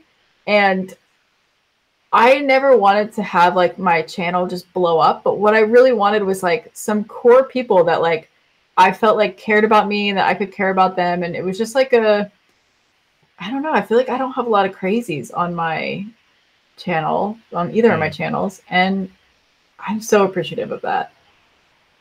So yeah. So basically I'm going back to school. I'm not going to be doing videos for a while. And luckily, like I chatted with my parents. I chatted with all the people that I need to make this process happen.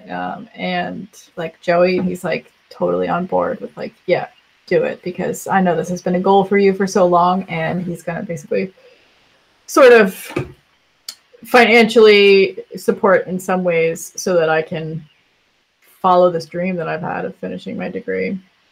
And I'm so fucking excited. It's great.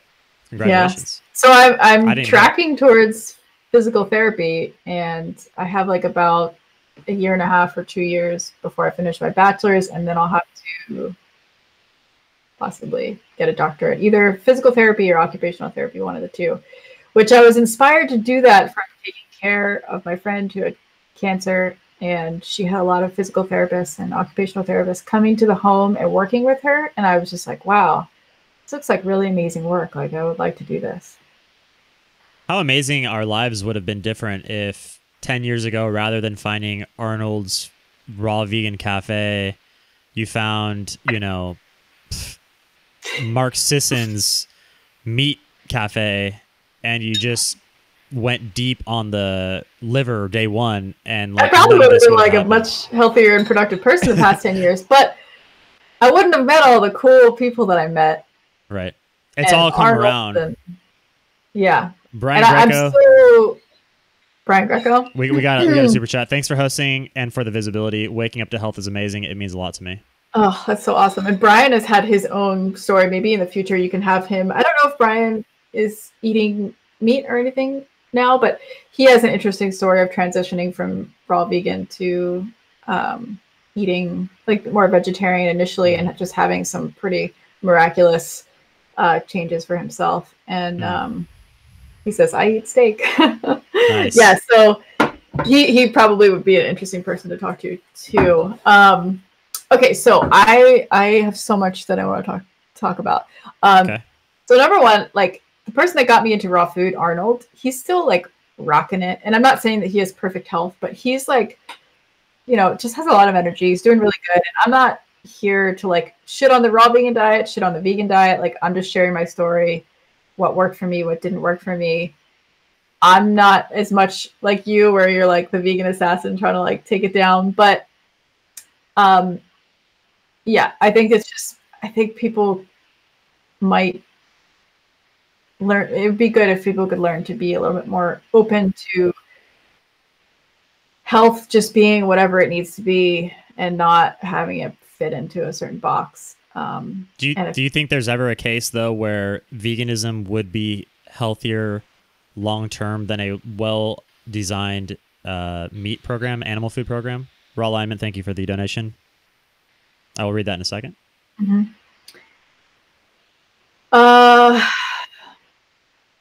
I think at different times for different people, it could be a healthy way to go, but I don't see it being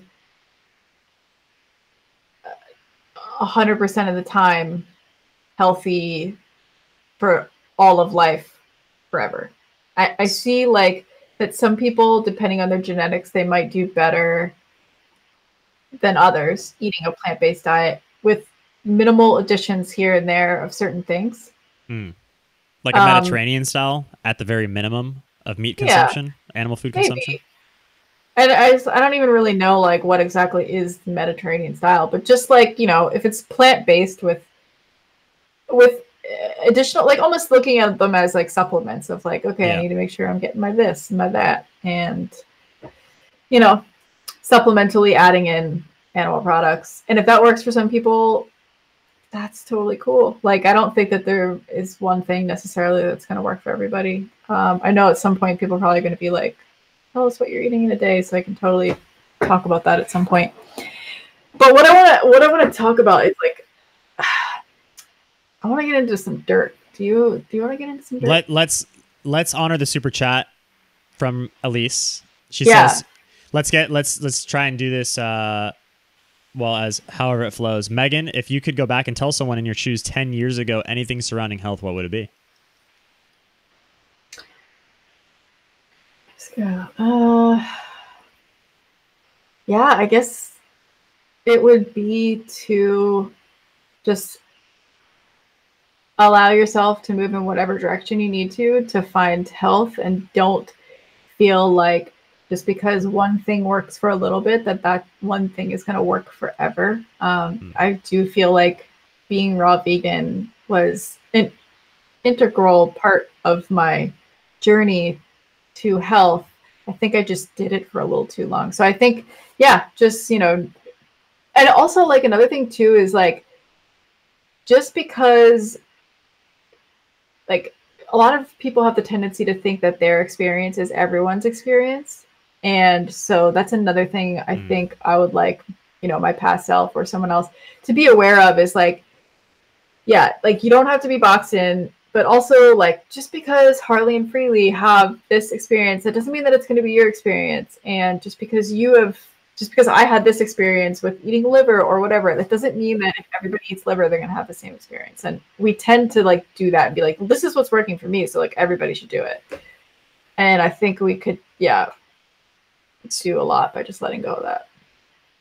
Awesome, thank you. And we can move into other topics now, but I want to let people know, you know, Megan is not here to say that what she's doing now is the way for everybody to go, but she is damn comfortable with dishing some dirt. So let's get into the next segment here. I do have a question from Klaus at Plant Based News. If you want to start with this. Sure. I just want to say hey to Susan Elizabeth Turner. She was not sure if she'd make it because she had a date with her husband, and I see that she's in the chat. She said, or he said, somebody said, or Klaus said, sorry. What happened with your interview with Michael Arnstein? Why do they think that? What's surrounding this interview that you did with Michael Arnstein? Oh, so like, okay, this is some good dirt. So like back in the day when Harley and Freely got kicked out of the Woodstock Fruit Festival, this is probably what Klaus is talking about. Okay. They didn't actually get kicked out of the Woodstock Fruit Festival. They weren't going to get paid or something, right? Yeah, so they were still going to get their flights covered, get free room, and I think they could still teach classes if they want to. But they just were not going to get like paid extra. But basically they could come there at like no expense to them, and they just were not going to be like paid pioneers or whatever, which is like, this in hindsight all just sounds like the most nonsense. Right. But anyway, so they kind of like, and to be fair, it does cost how much money to get somebody flown from Australia to freaking New York? Probably $2,000 a plane ticket minimum, right? Yeah. So I'm sure that had something to do with it. They would get like a private room to themselves, which is like kind of a hard thing to pull at Woodstock, to get a private room. And so like they were just going to be like still treated super well. They just weren't going to get like paid extra, which I guess they were feeling very frustrated about because they had done a good amount to help grow that festival and get people to come that were reoccurring people coming back every year.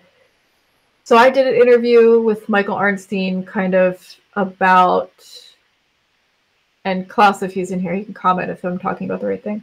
I did an interview with Michael Arnstein kind of like talking about the details of like why they made that decision. And the decision was just based on basically like the Fruit Festival has certain guidelines from the get-go of like, here's what you need to be to qualify as a pioneer. You need to be like minimum of 5 years, eating a raw food diet, have some level of like education going on somewhere, and a few other things. And they basically just were not meeting the guidelines anymore. It was as simple as that. And so they, someone says, what's going on with Mike Arnstein? You can Google that. Right. You can go to CMC's channel for that. Yeah. Klaus said, I brought it up because it represents the deepest, weirdest fruitarian craziness. Klaus is on a crusade against fruitarians right now, and he's totally like, there's so much weirdness within the fruitarian community. And it was, yeah, probably silly that they were like, oh, Harley and Freely eat cooked food now, so like they're not going to get paid at the Woodstock Fruit Festival. But from the beginning, they always were very adamant that the fruit festival needed to remain pure, and this is like the place that people can go to have this type of experience, which I totally understand. If you want to have your fruitarian experience, you want to go there. And Harley was like also just eating like, 3 pizzas at one time. And so at that time, he was like jumping into this whole cooked food thing at the time in this community that was like, we're like, whoa, wait. On 30 bananas a day, you would like kick people off for just talking about cooked food. Literally, just like asking questions about cooked food. Or if you like drank green juice and posted about it, you're like, I felt so good after my green juice. They're like, that's not a whole food. Like, you're out of here. And 30 bananas a day was just like such nonsense. Such nonsense. I never was around for that time, just so people know that, but it was so funny. And I was, even though I was like very active and like kind of popular on there, and I'd like post my videos, Harley and Freely would never let me be a moderator because I'd never agreed with their calorie recommendations. Their caloric recommendations were just fucking bonkers. Like, they're like, oh, you're like a 112-pound little Asian girl. Like, you need to eat 3,000 calories a day minimum of bananas. Like, what? I wanted to bring up our experience that we had, you know, dealing with people who had the Harley and Freely brainwashing go on, namely a girl that lived with us, which actually for some reason I can't remember her name right now. Oh, I do remember her name. I do remember her name. Do you want to say her name or do you not want to say her name? I don't want her to say her name. I mean, okay. It doesn't really matter. I doubt anybody's ever going to know who she is, but that girl, and I know you know who I'm talking about. Yeah. With the crazy, severe mental anxieties and weird habits. Also, like, she dated Harley, no? No. Different girl. I'm thinking the short hair. Red hair. The one we had to pick out. Yeah. Exactly. Oh my God.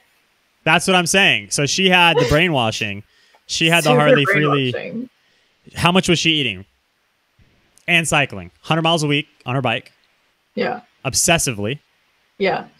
And was absolutely out of her fucking mind. Crazy. Literally the craziest person I've ever met in my life. We had to kick her out of our house after 3 months.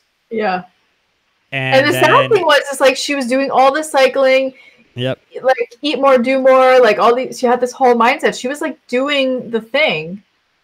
But not getting the results. Like, so. No, she was gaining weight. She also, like, to her defense, was like coming off of a pretty rough ride, like, before that. But yeah. Yeah, like, I would go ride a bike. Like, I never ride bikes. Like, I do not ride bikes. And I would go on a bike ride with this girl. And this is, like, what she did, like, all day for months. Like, just riding her bike. I go on a bike ride for her, and I'm, like, smoking her. I'm like, girl, what the fuck? Like, she was gaining weight. She was eating raw food, local raw food, which was a thing that she would love to say. And she was literally getting fatter, drinking fucking sugar-filled smoothies all day long. And she would make these smoothies and she'd try and give them to us. And she'd be like, here, take this smoothie drinks. And we're like, no. Yeah, no, relax. We're good. We've been eating smoothies for years. And she's like a newbie vegan that just went to Thailand and met Harley. Oh my god. She's like got her bicycle in a box.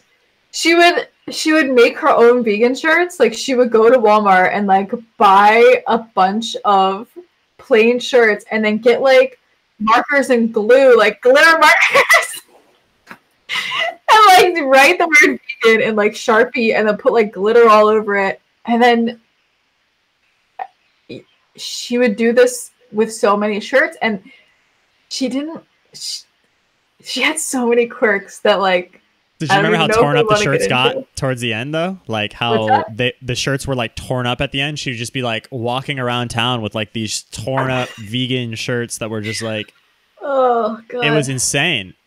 When I think that is a situation where you're like, I would be like, this girl needs some meat. Like, her brain is not, like, she's missing some stuff. And I think if she would have eaten a steak, she would have just literally sat down like, oh my god, like it would have just like, fucking hit her. Oh, yeah. Yeah. So if anybody out there is in that situation, like if you're end stage vegan right now, like douse yourself in cholesterol, fill the bathtub with eggs and bathe in it, because that's what you need. That's going to heal your freaking brain. I'm sorry. That's my opinion on it, backed by full science. But my mental stability and like mood and everything has been so different, so solid since changing my diet. And I'm so grateful.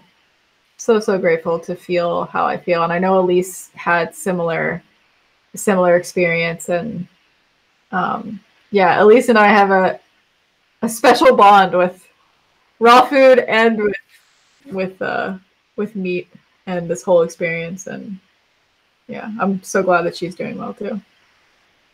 Yeah, it seems like the stories are very consistent. Even yesterday we had John Keating from Vegan Health Fitness come on and reveal that he is no longer vegan as well.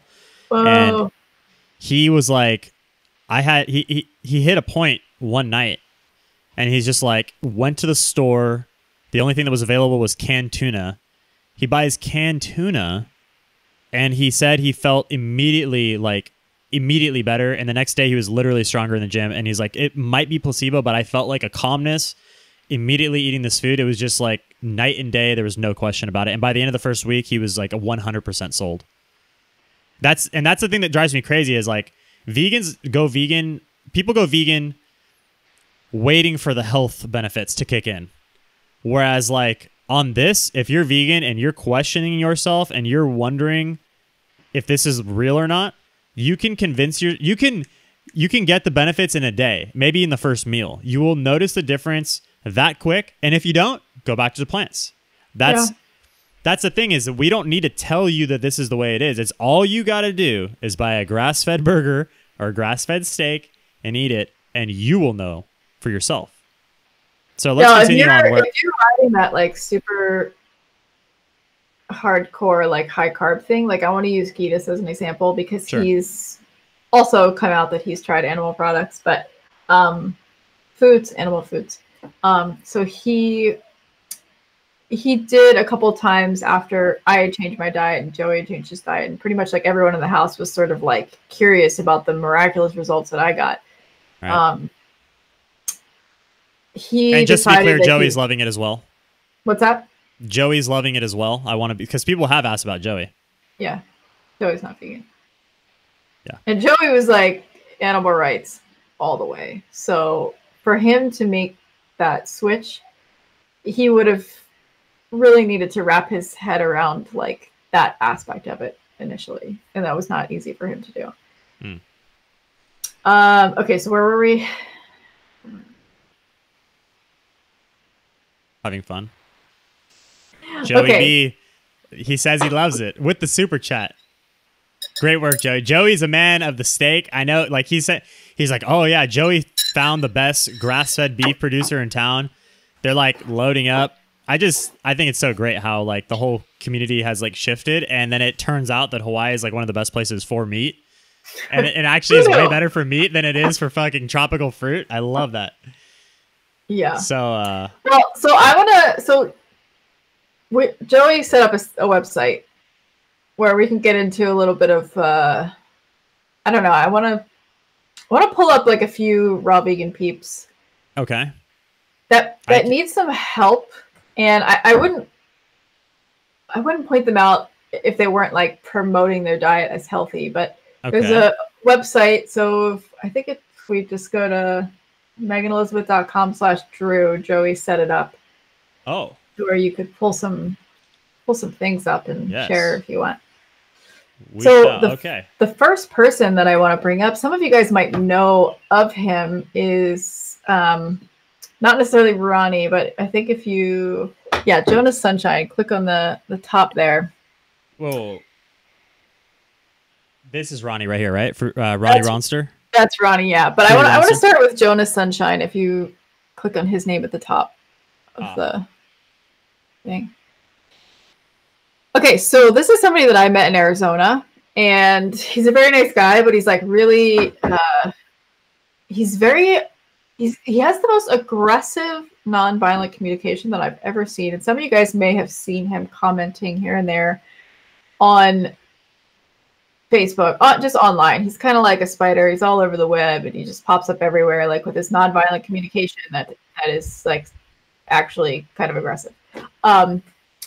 So he is somebody who I think is a great example of end stage natural hygiene, fruitarian diet, like, and seriously delusional about his health situation. And I think it's so easy for a lot of us. We could pull up endless numbers of raw vegans who think that they're healthy, but they actually like they have the sunken eye look, like, which seems to be more common with raw vegans than vegans, but definitely can happen for both.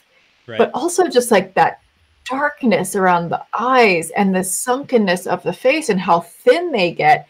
It's so clearly malnourishment, and they're telling themselves that they're healthy. And I think this is like these are possibly cases of orthorexia, maybe. I think so, yes. Where, like, you know, this guy is, I mean, look at the think he's teeth. like around 40. This is the Achilles heel of the fruitarian / raw vegan diet is the teeth, in my opinion. This is the one thing you can point to consistently across the board with almost every single one of them is they cannot hide from the teeth issue. And people say, John Rose is 63. Look at his body. Okay, fine.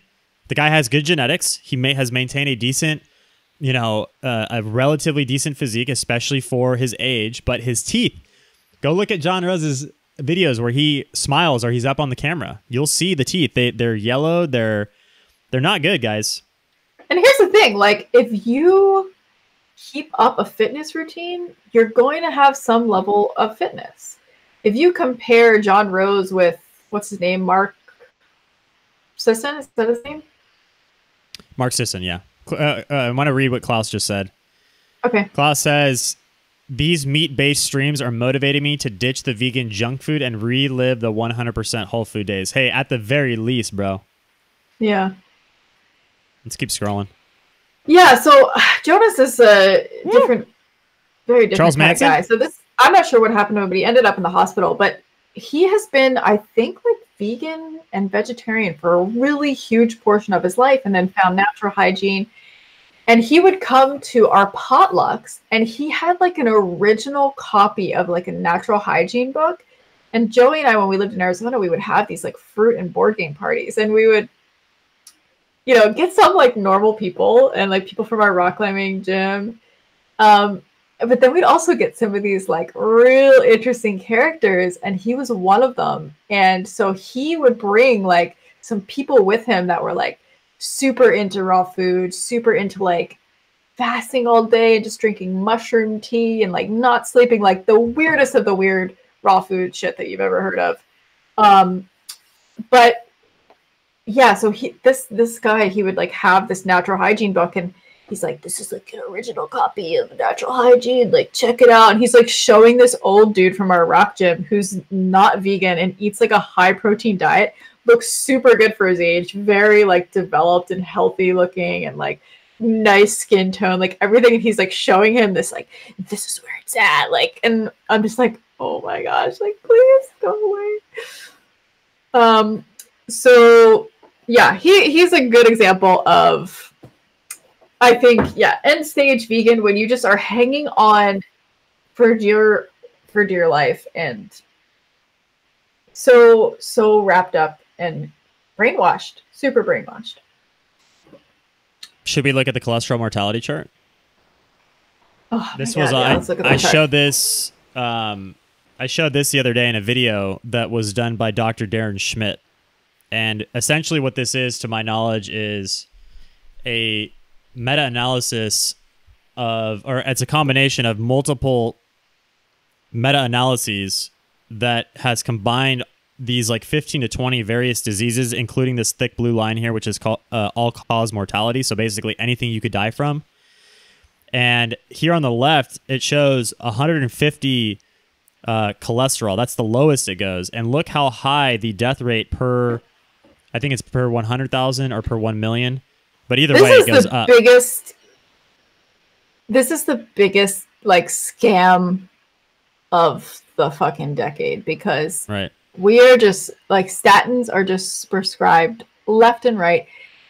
A lot of the studies on statins, excuse me, they are not even effective for a lot of people. Like, they don't even actually do what they say that they're going to do. But if your cholesterol is within, like, it's basically above 200, they're like, oh, for sure, yeah, we got to get you on statins. And actually, like, that's when you are the safest. The safest point on the graph is 220. If there was a magic point that you could lock into, it would be 220.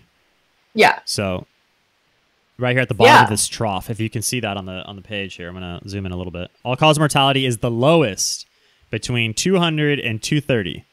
So that's what what the studies say, guys. And so what vegan doctors like to do is they like to cherry pick shit. And so they will, and they're like your priests. They're basically taking the shit out of the Bible and being like, well, here's what God really meant.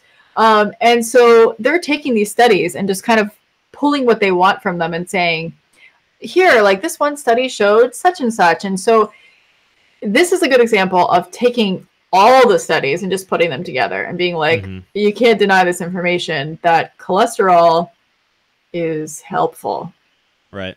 To some degree within a certain range. And the cholesterol that they're saying is high is really actually some of the best cholesterol.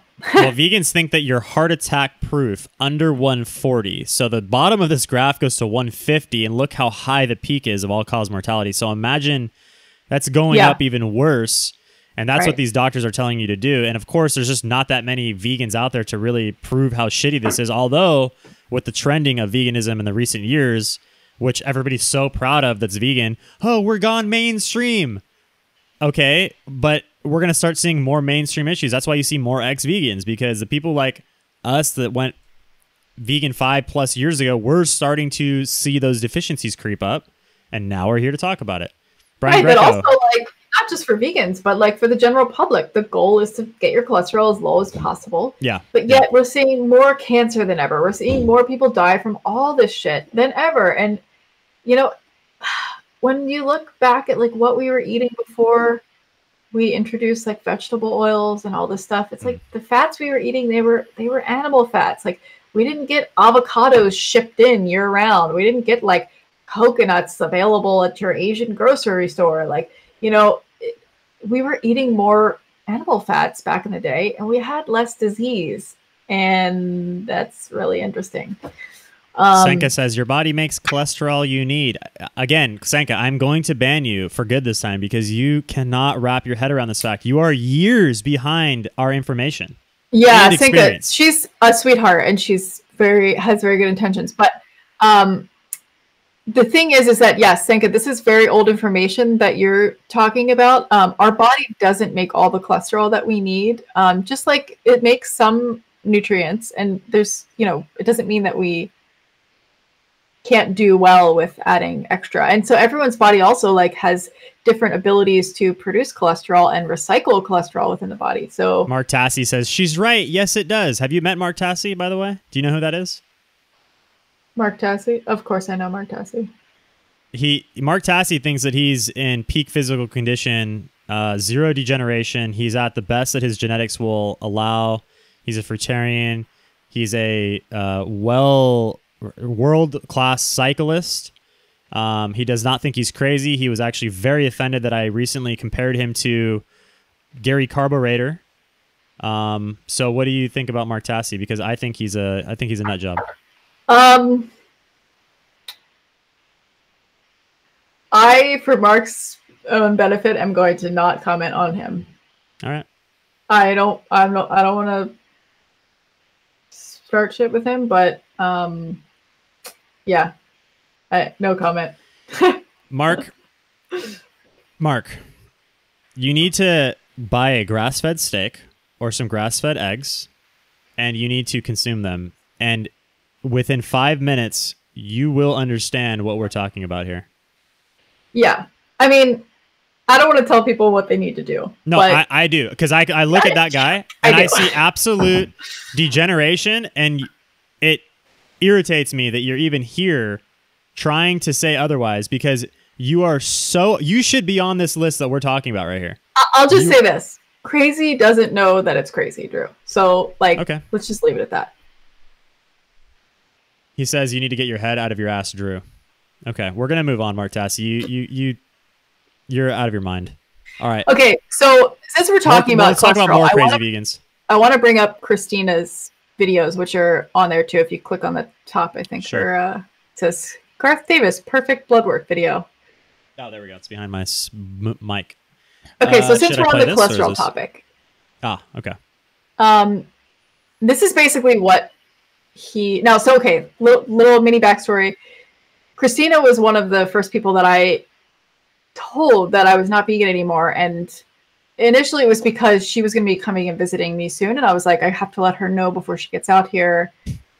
And yeah, so she's not like surprised. So I told her the whole story, and she was, you know, concerned and was like, okay, well, I love you and I want you to feel good. But also like, let me know if you want help. And like, she's like, I can put you in touch with a vegan doctor of mine if you want help to try to like go back to being vegan. I'm like, okay, sure, like totally open to that. So she does a little group text, sends me his info, and she's like, yeah, this is my bud Garth Davis. And then I was like, okay, let me like look this guy up. So I look online and I'm like, I see some videos by him and I'm like, and then I'm like, this is the same guy that Christina had in her video where he was telling her that she had perfect blood work, I think. So let me go back and watch that video.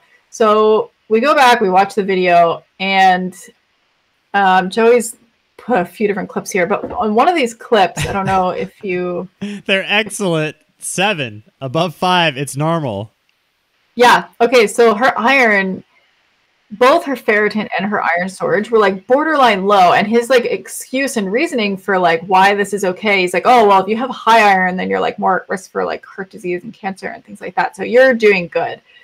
But she's like, you know, if she had gotten these tests done, if she kept doing the same thing and got the test done like a year or two later, like who knows, like she might have been low, I don't know. But she was really close. So this is a picture of her cholesterol and iron situation. So there's a lot of numbers here that don't make sense, and he just like glosses right over them and doesn't address any of this. And that's what I don't like about this situation. It's nothing against Christina, but she's going to this guy and sort of trusting that this guy is going to tell her what's up. And so hers was 4.9. Sorry, go ahead. Her triglyceride to HDL ratio is 4.9. Like above 3.0 in the mainstream regular science is considered very high risk for heart disease. All right, so let's scroll up and look at the actual picture. So this is a shot from her video where she shows the blood work, and you can see that her triglycerides are high. It says it's high on the thing. It's like there's an H next to it. It's high. There's an L. It's low. And you look at the range, and they want you to be under 150. So her triglycerides. And so triglycerides are basically just fat in your bloodstream. Excess. A lot of people that eat a lot of carbohydrates, they have this excess fat. Maybe vegans might make an argument like, oh, well, if you're eating a special diet, it doesn't matter. But for everything that we can see with like as many studies like crossover, it's not good to have high triglycerides, especially when your HDL is low. HDL is the one that you want to be high because that is what helps to like basically kind of like, I guess, keep your arteries clear and like keep the cholesterol kind of like moving. And the LDL is the one that can kind of get junked up in the system and stick to your arteries. So you want your LDL to be low, you want your HDL to be high, and you want your triglycerides to be under 150. And so she's got high triglycerides and she's got low HDL. So that combo, yeah, like you're saying, is not a good combo, and he totally doesn't address it at all. All right. And not only does he not address it, but he tells her she has perfect blood work. And that's not a good thing to do to her, because he's making her think that she's totally fine when she might have an issue that she needs to look into, because that ratio is putting you at risk for heart disease, basically. Well, I can say my personal exchanges with Garth Davis, of course, he had no idea who I was, but I was on his Instagram in this battle, basically, because Durian Ryder tagged me in this post with Garth Davis posting about these 3 or 4 different bodybuilder guys that are all, you know, they're all flexing and posing out in LA or whatever. And Durian Ryder's like, look, there's no like protein deficiency here or something like that. And then Garth Davis and I have this like 5 or 6 message exchange thing going on. And I'm like, well, look at this guy over here. Like I looked into his Instagram. One of them was a dude who clearly had gynecomastia, aka you know, puffy nipples from doing steroids. Like 100% this guy was a steroid user. And I said, you know, this guy's used steroids, blah, blah, blah. Like, you're promoting these guys as if they're these amazing vegan athletes and vegan advocates, and really all they are supplement pushers. So you really see where Garth Davis's allegiances lie. Like, you know, I don't use the term calling other people egotistical or like these type of terms are not really in my vocab, but like that is what I see with that guy. And even the bodybuilder guy that I called out, he made this huge post responding to me, and he didn't even respond to he left out the response to the steroid accusation. So he just like brushed that to the side. Of course, he's not going to say, oh yeah, I was on steroids back then or whatever, but it's very clear. And anybody with a trained eye is going to be able to say, yeah, that's 100% steroid usage right there. And Garth Davis is promoting these guys, you know? So it's like, what the fuck? Well, yeah, because he has an agenda, as like we've seen with Dr. Greger with a lot of his info coming out lately. With, you know, Tristan is so good at just kind of finding this like great little shit and then just making it so funny. Like, I love watching his stuff. So I was thinking about like pretending I was on a treadmill when I got on here and be like, So yeah, so I mean, for those of you who don't watch Tristan's stuff and you're not up on the latest vegan bullshit, Dr.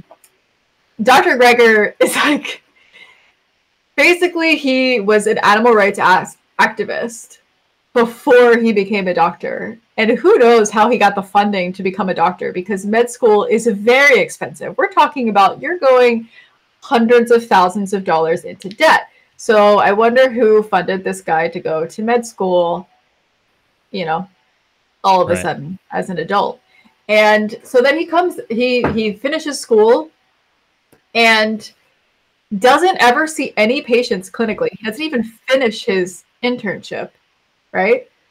And then just immediately goes into like promoting the vegan diet as a health educator and starting the nutritionfacts.org and basically just like acting like, oh yeah, I'm just a doctor and I happen to come across this information and I think it's helpful for you. But actually he's got a full on like animal rights agenda. And so I feel so sad for so many vegans that use his information, because he is somebody who does cherry picking and he takes info from studies and just makes it sound like he wants it to sound to push his agenda. His website isn't vegannutritionfacts.org, it's nutritionfacts.org. So somebody who's a layperson that doesn't know anything about health is going to stumble across a website called nutritionfacts.org. And they're going to put a good amount of weight behind this and say, oh my God, like this big website, nutritionfacts.org, says vegan's the best way to go. Like, how do you guys think that the vegan movement is getting a hold of all these average, regular people now? Yes, through the Beyond Meat burgers and stuff like that, reaching them where they're at.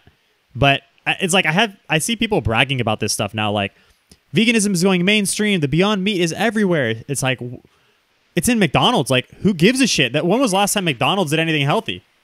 Like, they're bragging about it. I feel like totally like if people want to eat like junk, like let them eat that shit. But don't think that the junk is healthy, and don't be telling me that the junk is healthy. Yeah. All right, so let's move on more. Should we keep going with this website or? Yeah. So there's some more good stuff on here. So scroll back to the top where we can find those links again to the specific people. Just like briefly want to touch on teeth issues. Like obviously like people that are eating a raw vegan diet, they're going to have more issues than people eating a cooked food vegan diet. No worse. With the teeth. But Ronnie is a really good example of, Ronnie's a great person, a great musician, but he's a really good example of someone who also I think is really in denial. He's losing his teeth. He kind of has a bit of a So is Mark Tassi, by the way. Mark Tassi got a tooth pulled last year. What's that? Mark Tassi got a tooth pulled last year, by the way. Yeah, and I mean, I still have like a lot of dental stuff that I'm gonna have to get done to recover from this diet. And you know, it's like when I compare my dental health, and people like to say this, well, there's plenty of meat eaters in the dental's office. There's plenty of meat eaters in the omnivorous people in the doctor's office, but these people are not necessarily like health seekers, you know. They're just eating a regular diet with a lot of processed carbohydrates and random things like that, and it's really the carbohydrates sitting on your teeth, I think, that are fucking things up. But, you know, Ronnie is, I think, just a couple years older than me, but... Don Bennett. He looks... Okay, now, Don, I like Don, and I don't think... You know, maybe people might argue that Don could have more muscle mass on him or whatever. I mean, I've seen Don with his shirt off. He's a toned guy, and he's not trying to do bodybuilding or whatever. He's just trying to, like, live healthfully, and... Don does a lot of good for raw foodists because he gets them to supplement, which they really fucking need to do. And but he's Ronnie also wrong. Is on the opposite. Yeah, Ronnie thinks that you're like live in fruit paradise and eat. Ronnie's like, he's like, I look 10 years older than I am. Like I'm really squishy. I'm missing my teeth, and you should do this too. Like, right? You're like what? Yeah. So okay. Another thing is, like recently, I experienced a little bit of harassment that I'd like to talk about. Sure. I already know where we're going with this one. Yeah, you know where I'm going. You know Should I click? You know which thing to click on.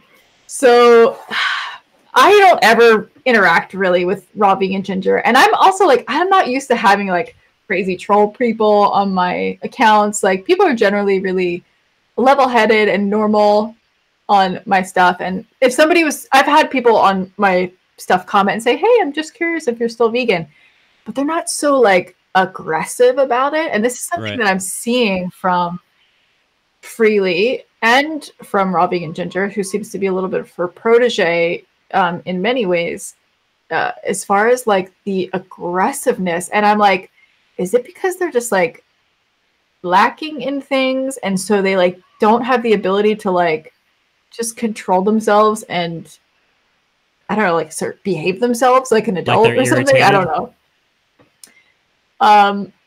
But yeah, so you can see here, like I don't know if she's ever commented on my stuff before, but this is a post where I hadn't posted on Instagram in over a year, but then she just randomly comes on to my post from a year ago and posts like, Megan, are you still vegan?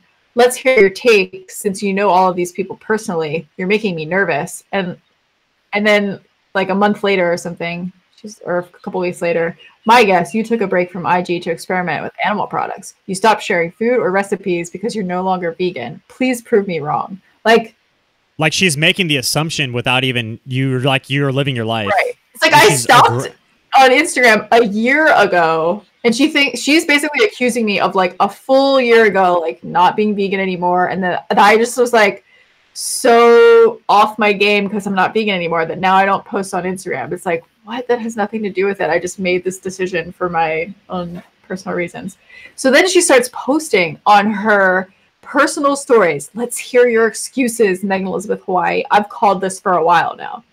Well, look, I'm not somebody to usually do this, but like she really irritates me. And maybe I'm like being hypocritical here, but I kind of just want to like give like a huge middle finger. So if somebody pointed out that she has a smaller channel, she's trying to build her subs up. Yeah, I get that, and I get when but people she's pretty big on Instagram. Like she's got more followers than me, maybe on Instagram. And I get, but what she's like inciting basically aggressive behavior here, and like she never sent me a personal message. Like it seems like with Elise, she sent her a personal message about this.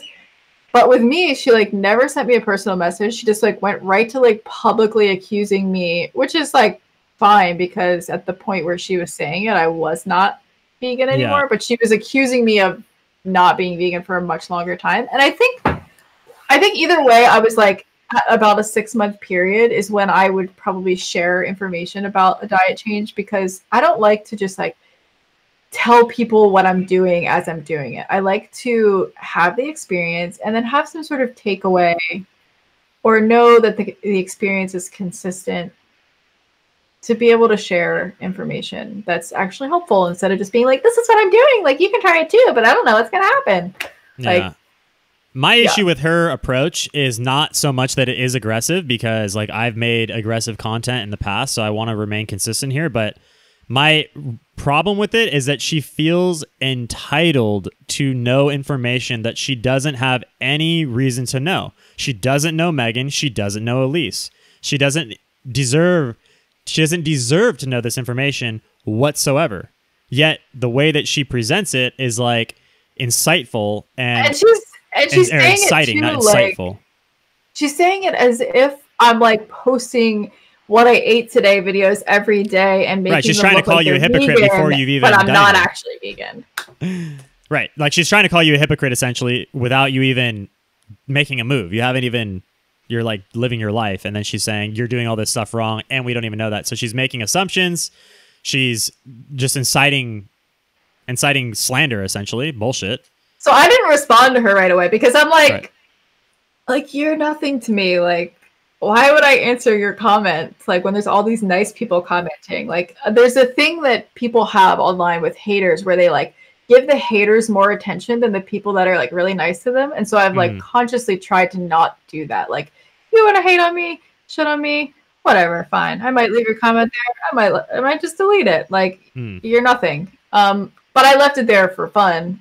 And because she does irritate me more than the average person. That's She is very. She has a very irritating looking face, also, just like Mark her Tassi. personality too. She's just like, hey, like she's well, okay, I'm not even gonna go there. I'm with you on but that. anyway, if you scroll down, you'll see. I didn't respond to her right away, so then she goes on my friend Jay Kimber's live stream where Jay's just talking about essential oils and shit, and Jay's vegan, and she's just like, tell me the details, like just getting all up in her shit. And Raw Vegan Ginger does have the eyes, by the way, the sunken eyes. So she's another person that should not be giving out health advice. What is all this stuff? Okay, so this is great. So she got called out by an Instagram called Put Down the Gram because she would be sort of like Instagram storying or filming herself while driving. And she does have a hands-free setup and she's like, you know, technically in compliance, like she says. But she got called out by this person because, you know, distracted driving, like people are dying from distracted driving all the time. And this is a big issue. So this person made an Instagram about it and they're kind of calling out like bigger name people that are doing it because they're probably inspiring other people, excuse me, to just be careless do distracted with their driving stories. as well. Yeah. So she gets called out and then basically like is like initially I think annoyed, but then she sort of is like, you know what? Thank you. Thanks for pointing that out. I'm going to try and do a better job. And you're right. Like we should bring awareness to this issue. And she kind of like thanks the person and is like, thank you, makes a whole post about it. And then the Put Down the Gram person is like, you know, isn't like, thank you for thanking me, basically. Like doesn't like acknowledge her and like boost her ego or whatever. So Raw Vegan Ginger like goes back on her thing and she's like, just so you know, like I made a post about you and I like brought awareness, like and you like don't seem to be grateful for it. And I'm just like summarizing here, so you can read the actual shit if you want to. But and then they get into this nasty back and forth where Raw Vegan Ginger just like wants acknowledgement for like sharing about this, and she gets so nasty with her. And we can share this webpage too. It's just meganelizabeth.com/Drew if you guys want to follow along and read this stuff. But I will post this on the page right now in the chat so you guys can follow along. This is awesome that Joey did this. And it makes me feel sad for her like mental health and control as an adult, like to see this kind of behavior.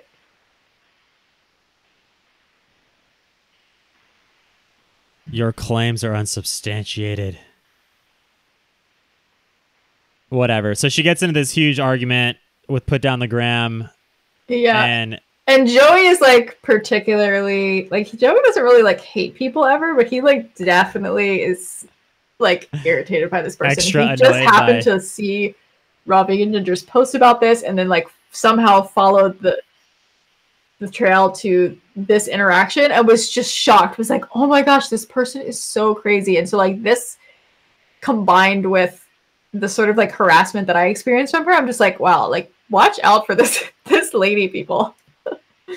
Yeah, I think it's a common thing. I mean, these man, you have that, they have that look in their face and that personality. She's irritating. So, she's nails on a chalkboard, basically. All right, so do you want some more dirt? I got more things that I want to talk about. And I'm not trying to just like dig up dirt. This is like stuff that I just like, I don't talk about drama and things on my channel, so maybe some people who like watch me on my channel are here being like, why is Megan just like turned into this dramatic person People all of a sudden? But people are asking about people in Hawaii. Okay. Well, so when I first got into raw food, I got into it with this guy, Arnold. Arnold is a total sweetheart. Like his heart is in the right place and he really cares about people. And, you know, one of the other big gurus was Doug Graham. And he sort of like took an interest in me and was like, where did you come from? Like, I didn't train you. And so that was sort of like the start of our relationship. Him kind of like noticing me at the food festival. He sat next to me at one of the dinners one time and I was like, oh, Doug Graham is sitting next to me and he's curious about me.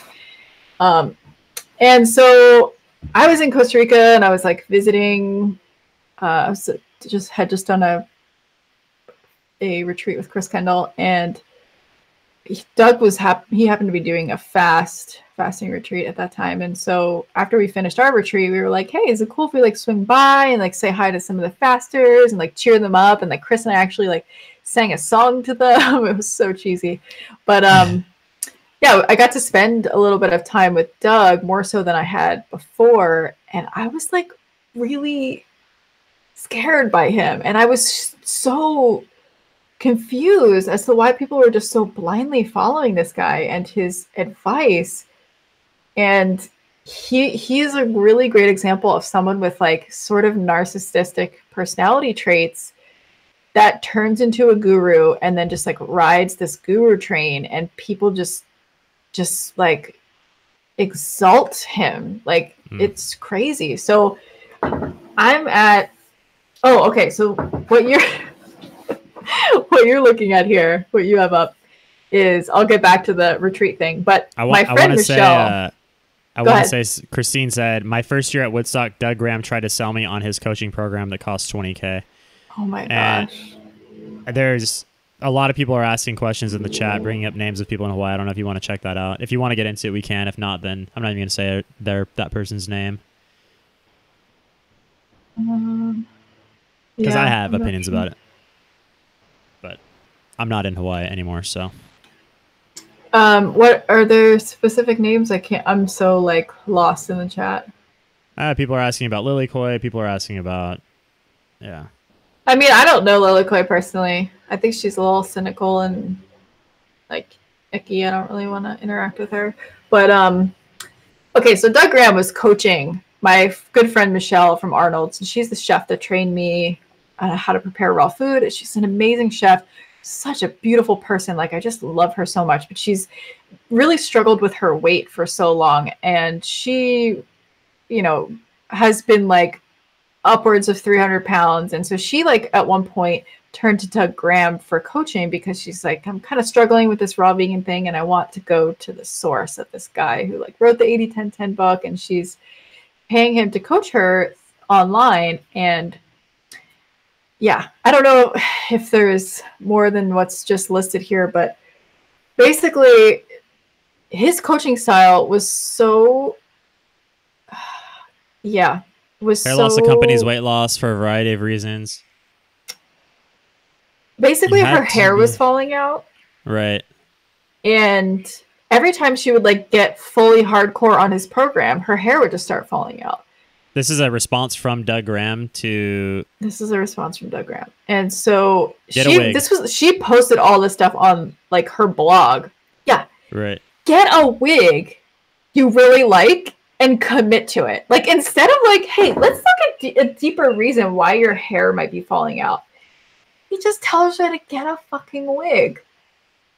Wear your hair really, really short. Again, with pride. You are not your hair. Ignore the entire situation as if it didn't matter. It doesn't really. Like, your hair is such a thing of health. Like, when your hair is falling out, like, that is really a sign that shit is going wrong.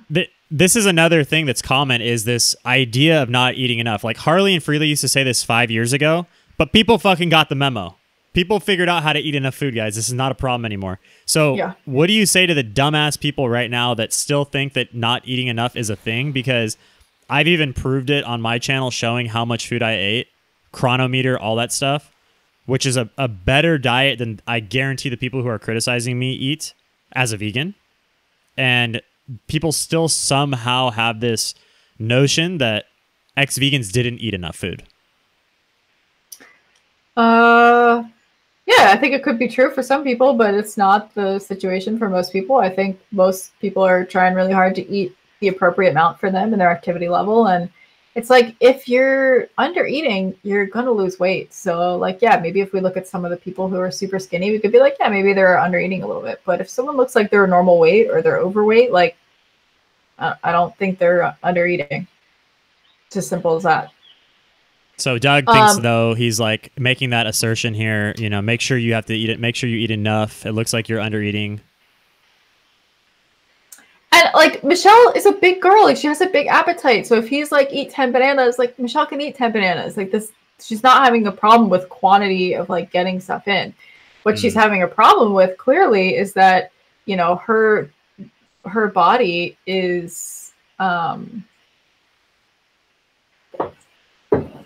yeah, so her body is like got some shit going on, and when she's like eating super low fat, she's not getting enough nutrients to hang on to her hair, probably not getting enough fat, not enough protein. Like there's so many different things. That's another thing that I dealt with as well, was just constant, like a little bit too much hair falling out. And then when I got sick for that month before I started eating animal foods, my hair was falling out so much, and it was so scary. Like I would just go like this, and at the end I would have like 20 plus hairs come off. I just did that. I had 0 hairs come out. And you start to convince yourself, well, that's just normal. It's just normal to just have all this hair just come out. But it's not normal. Yeah, your hair was always in our sink. I do remember that. Totally. And I was just like, okay, I guess that's normal. I live with 3 girls. Like, there's going to be hair everywhere. So I just like got over it, you know, but. Yeah. So I don't know. This is super sad to see like one of the biggest like people. She's like turning to him for help, and he's just so like. He's saying, I mean, he's saying that hair loss almost always accompanies weight loss. By the way, like I've never heard that before in my life. No, I just lost a bunch of weight. I just leaned out so much since changing my diet, and my hair is growing. And that's something I wanted to show you too. I don't know if I can like find the actual specific pieces, but I have all these like pieces that are growing in, like filling in, like that are, oh, I almost have like these little bangs. I'm like, what the hell was there before? Just like little fuzzies or something. But when I look at my hair, I have all this hair coming in, and my hair just feels so much thicker. I'm like, oh, that's going to be interesting to a lot of women. Amazing. So I don't know if there's any other peeps at the top of that thing that we want to chat about. I mean, we kind of talked about Christina's triglycerides. We mentioned Ronnie's teeth. We looked at the cholesterol chart. Yeah, I think that's kind of all my major things. Another thing that I'd like to add that's also improved for me is like, because I was struggling with anxiety for so many years, I always had like just sleep issues. Sometimes I'd go through cycles where I was sleeping really good, and then other times I'd get into this cycle where I just, you know, I couldn't sleep well, and I would just get so anxious about it. And as soon as I started adding meat into my diet, I just started sleeping really good. Really, really good. And I still use a little bit of CBD, but kind of more so just as like reassurance, and because I've gotten used to using it, but I don't think I would need it. But I kind of like the sort of like quick, rapid knockout that it gives you. But also, like, I just sleep so much better. It's amazing. And part of it might just be that my blood sugar is more regulated or something. But people want to know what your diet looks like today. Good question. So, like, an ideal day for me is drink a lot of just water when I wake up. Usually, probably like about this much, which is, I don't know, 2 or 3 cups. And then I take whatever couple supplements I still am into taking, my iodine, take a little magnesium, and then I will drink a little bit of coconut water, maybe like a cup worth, and then eat a little bit of blueberries. And this is usually at, I would say, like 10 or 11 a.m. that I'm eating food. And I can push it to noon sometimes too, and I feel good doing that. And I'll usually have like blueberries as my first like snack meal, maybe a couple cups of blueberries. I seem to do really well with blueberries. They're great on my digestion. I really enjoy them. They actually taste so much sweeter now that I'm not eating like cracky sugar fruit all day. They just have so much flavor and are really enjoyable. And yeah, and then after that has kind of moved through, then I, at lunchtime, will have either some type of meat or some type of fish and vegetables. And it could be like cooked vegetable. It could be a little bit of salad on the side.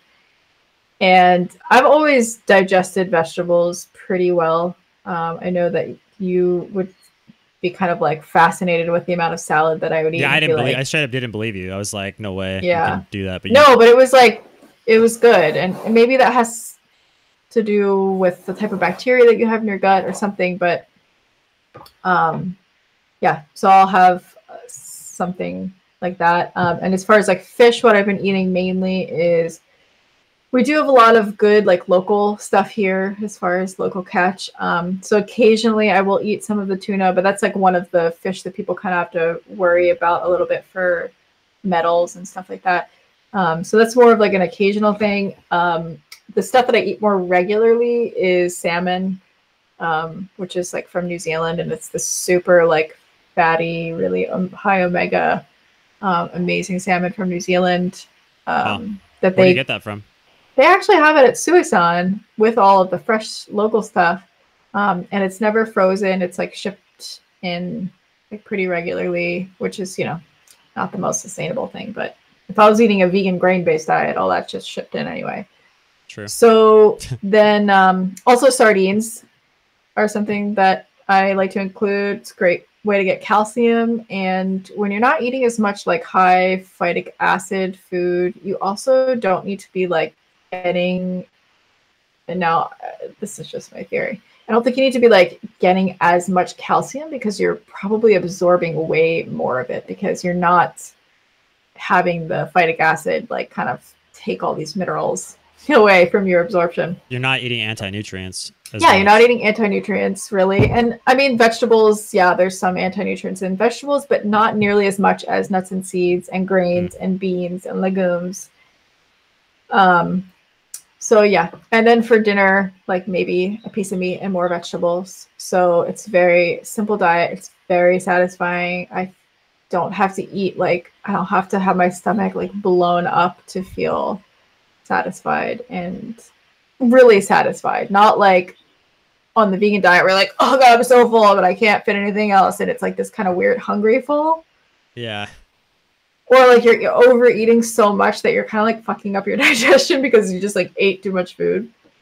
Nico Kata says, how much fruit do either of you eat now? And are fruits that are no-nos for you now? Yeah, good question, Nick. I basically just stick to berries mostly, and it's usually that like morning meal, or it might be like a little snack after dinner.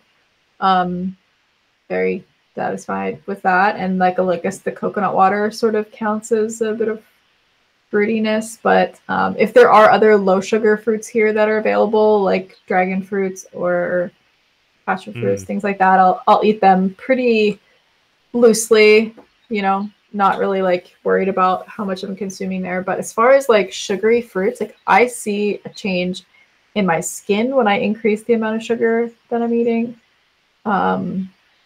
And I don't feel good. I feel so unstable. But berries and low sugar fruits don't seem to bother me. And yeah.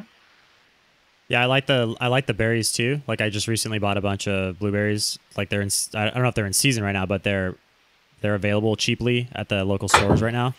They're very good right now. And I feel like you get a lot of mileage for your sugar calorie on berries versus like a banana or like even a mango or something like that. However, I do love mangoes. It's probably one of my favorite fruits. So I probably will be buying mangoes here and there and consuming like one per day, you know, like after dinner, if I feel like a sweet snack or something, I would have like one mango, and I don't see anything wrong with that. But definitely I haven't had a banana since I started eating meat again. And I would love to have durian again, of course, in my life. Like, it's not like I'm going to say no to these things. I just don't see where they really fit in with my diet because I only eat 2 meals a day. I haven't had, well, I take that back. I ate a bunch of guacamole last night with chips. So I did have avocado last night. But other than that, I do not eat. I never buy avocados. I never even crave them anymore. And I love avocados. I've always loved avocados, being from California. So yeah, I mean, sometimes I eat some weird foods. Like I'll eat a burrito that has like beans and rice in it or whatever. Like that's going to happen to me once in a while, once every couple weeks, something like that. And I don't have an issue with it. Yeah, I feel really satisfied with the way that I'm eating, and it feels like everything's kind of on point. And the only time I really have issues is when I increase the amount of sweet fruit that I'm eating. Yeah, and you've never been like a grain eater. It's sad. I mean, I love fruit. Like, fruit's really cool and awesome. And so I definitely will do the same as you. Like, occasionally have, like, a mango, or if I find a Rollinia at the store, I'm like, fuck it, I'm just eating this Rollinia. Mangoes are so good. But I never really feel great after. I always, like, have anxiety, like, that next day or later that day. I'm like, ugh.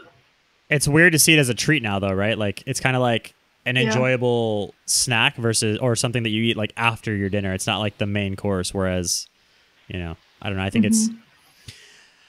Okay, so we discussed before that you might like to come on again in the future. So we're going on 2 hours, more than 2 hours. So what do you say we wrap it up here and we perhaps bring you on again soon and we can get another update very soon and do all that. Were there any other questions that we should wrap up from the chat? Yeah, we'll take any questions, however long that goes on. And also, yeah, like, I just want to say to anybody who's, like, really attached to me being a vegan person, like, if you need to leave my Instagram, if you need to leave my YouTube channel, I free you. You're free to go. You're free. I love you and thank you for spending the time with me that you did. Yeah. And I have been posting on Instagram a little bit more too, if people want to follow me on there. Yeah, Nico Cotto, man. I need to get you on the stream if you're interested. Yeah, Nico Cotto was like one of the original, like, he like pieced in like a really big way. Dude, Nico Cotto, so when he first went unvegan, like, he is somebody that I judged very heavily when he left, because not only did he just leave veganism, he like went to do junk food mukbangs, and I was like, what the hell is this guy doing? Clearly he wasn't eating enough. Clearly he wasn't doing something right. Joke's on us, because the amount of money that Nico Cotto makes per month on this Nico Cotto is shitting on us. The roof. Nico Cotto, you did good, buddy. You did good. Yeah. Now you're at this point, he could probably take all the money he's made online, retire, and then just go back to doing whatever thing he wants to do. Nah, Nico Cotto wants that Lambo life. He's not stopping anytime soon. Okay, so for future stuff, what I would like to talk about, I would like to get more into talking a little bit about my friend that had cancer and a little bit more of her story, if you'd be down to talk about that. And I'm sure there's a lot of people that are curious. I've had so many people write me about medical medium. Drew, have you heard about medical medium? Like, we've got a lot to say about that. So yeah, we'll just leave it at that. Yeah. Yeah, I think that's... Megan, will you do more goofy music videos? Those were fun. Yeah, Joey and I have been thinking about that. If we do post anything else on my channel, it probably will be like something fun like that. Maybe not necessarily a music video, but something along those lines. More just fun stuff. And right now I'm just so stoked to dive back into like using my brain for school that I do need to take a little break from that. You have a life now, you're saying, outside of veganism. I can just go back to being like a normal human, and I don't have to be like struggling to be healthy. I have a question. Like, where do you think this leaves the vegan movement right now? Like, where do you think everything is settling? Because as Klaus said earlier in this stream, he pointed out vegan YouTube is imploding, but mainstream veganism is exploding. So, like, what does that mean for everybody? And, you know, do you care one way or the other? I feel like the mainstream explosion of it is not as cult-like. It's more like people just thinking like, oh, plant-based foods are healthy, but not necessarily thinking that non-plant-based foods are like really unhealthy. People are just thinking like, oh, smoothie bowls, like that's a new thing. Like, ooh, Buddha bowls. And, you know, I think done in that way, it's cool. And the biggest difference is like the online version of it was so cultish and we were so indoctrinated that it's being done in a very different way. So I'm really happy to see the autoimmune disease that the online vegan community has developed, and it's sort of destroying itself because it's just been like running on gurus and egos and narcissism and fruit. Nico Kato says the revolving door is just faster. So yeah, people are joining faster, but they're also leaving faster. And I think in a couple of years, veganism will just be like basically a dead trend, and we'll be all onto something else that will be the next level. And again, like I think that veganism was a stepping stone for me for sure in terms of like understanding long-term health. But I did have to pay, you know, like my teeth paid, my time, my wallet paid, like a lot of stuff paid for my education in this. Yeah. What do you think about Tanny Raw? Do you think she's going to last a lifetime as a raw vegan? I've looked at her recently and she's looking skeletal. She's been like that for a little while, like super thin. I invited her on my show, but she didn't answer me on Instagram, so I don't think it's going to happen. I'm not sure. She seems like a kind of like do her own thing sort of lady. You know, I don't know. I think she might feel good. And like I had my sickness to compare my like feeling good on raw food thing too. Like maybe she has a similar thing. Like she was super overweight before. Maybe she didn't feel so good. And so comparatively, maybe she feels good. I don't know if she's one of these people, but there's definitely some people that are going to go down with the ship. And why do you think they're going to go down with the ship? Because they're ethical vegans, or because they truly believe veganism is the way to go? Like a Jonas Sunshine, I think, thinks it's truly healthy. I like think he it's a combo. cannot see himself. Yeah, I think it's ethical veganism, but I think it's also that you're so wrapped up in the ideology and you keep thinking like, I just haven't figured it out yet. Just haven't figured out the thing. Like I'm just gonna like do this thing, and then it's gonna be better. Or I'm like almost there. You're like always almost there. And I feel like yeah, I feel like you kind of just like get used to mediocrity. And yeah. And Marina Rose says, so obsessed with physical appearance because I made the comments about Tanny Raw's skeletalness and about Jonas Sunshine's physical degeneration. Like, it's not about having an attractive physical appearance is what you're translating what I'm saying as. I'm saying we're looking at physical appearance as a health marker. As a health marker, yeah, as something that is displaying health. You know, if you looked at a sick baby versus a healthy baby, you would have to give more care to the sick baby. Like, that's just something that is obvious. You need to use your observational skills here. We're not talking about somebody being born more attractive than somebody else. That's not what I'm talking about. Yeah, and occasionally, like, we do see situations where somebody might look healthy, but they're not, or somebody is healthy, but maybe they're just, like, a little bit overweight or something. Like, you know, we're not trying to nitpick on you guys aren't body babies, types. though. Okay, you're banned. I hate you. Go away. We're not trying to nitpick on people's body types, but there needs to be some, like, visual marker for, like, this person looks good, I want to do what they're doing, or like this person looks not good, I want to avoid what they're doing. And just naturally in nature, take that like, too far though. They say, well, if somebody's on steroids and you're gonna go take steroids. Like they like take those things too far without just understanding that there's a middle ground, you know? Like, yeah, there's totally a middle ground, and like that's, I guess, up to you to decide. Like, if someone wants to take steroids, like, fucking take steroids, okay? Yeah, but like, look at Jonas Sunshine. That's the look you're going for. Can anybody in this chat genuinely look at Jonas Sunshine and look at his teeth and look at his smile and say, that's a really healthy shining star right there. I want to do what he's doing. Right. That's totally. You're crazy. And I think there might be some level of like other stuff going on for him too, that it's like that he got wrapped up into this. I don't know that he has like all his mental faculties dialed in, but yeah, even still, like when somebody is promoting something, you have to kind of put a spotlight on them and be like, well, hold on. Nico Kato asks, last question to both of you. Do you still enjoy Hawaii in the same way as before? I know the fruit veg is what led you there initially. Does Hawaii still have its magic? You're Good so question. cute, Nico Kato. All right. Really mature questions. I want to like picture Nikocado like in his normal like mukbang setup asking these questions, like as if he just took a break from like eating and this just like, oh, let me just he's got a Popeyes bucket right in front of him right now. Yeah, okay, so I still do love Hawaii and I feel really grateful for the food situation here for sure still, because we have access to such awesome, like I can just get all local animals basically. The only stuff that I eat that's not local would be the salmon and the sardines. But like if I have any kind of like beef or sheep or eggs or chicken things. Like it's all local and it's all such a great, just such a great quality of food. So I still love that. Something I think as I'm getting older, I'm not liking Hawaii as much.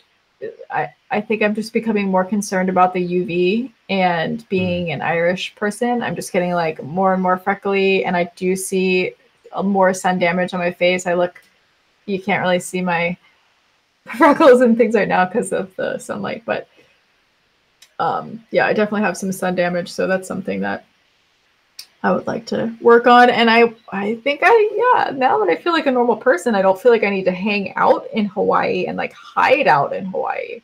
Right. I feel like it was a safe place for a lot of people that go there. They're like, they won't be like having to deal with all the meat eaters that are like, you know, you're deteriorating, get to work. You're wasting your time. Right. Like I kind of, now that I feel better, I want to explore other places too. So I would love to just be here for maybe half the year and then go somewhere else for half the year. And in my schooling process, I will have to go off island eventually for school. So I think Nico Kata thinks I might still live in Hawaii, which I don't. So Hawaii will always be magical to me, but I realized that at some point, like, I had to get back into the flow of like the real world. And Hawaii was never going to be a place for me that I was going to like root down deeply and make a family there and stuff like that. Or, you know, all of my family is from California and I love California and I couldn't be happier with my decision to move back. So I'm definitely very grateful for that decision.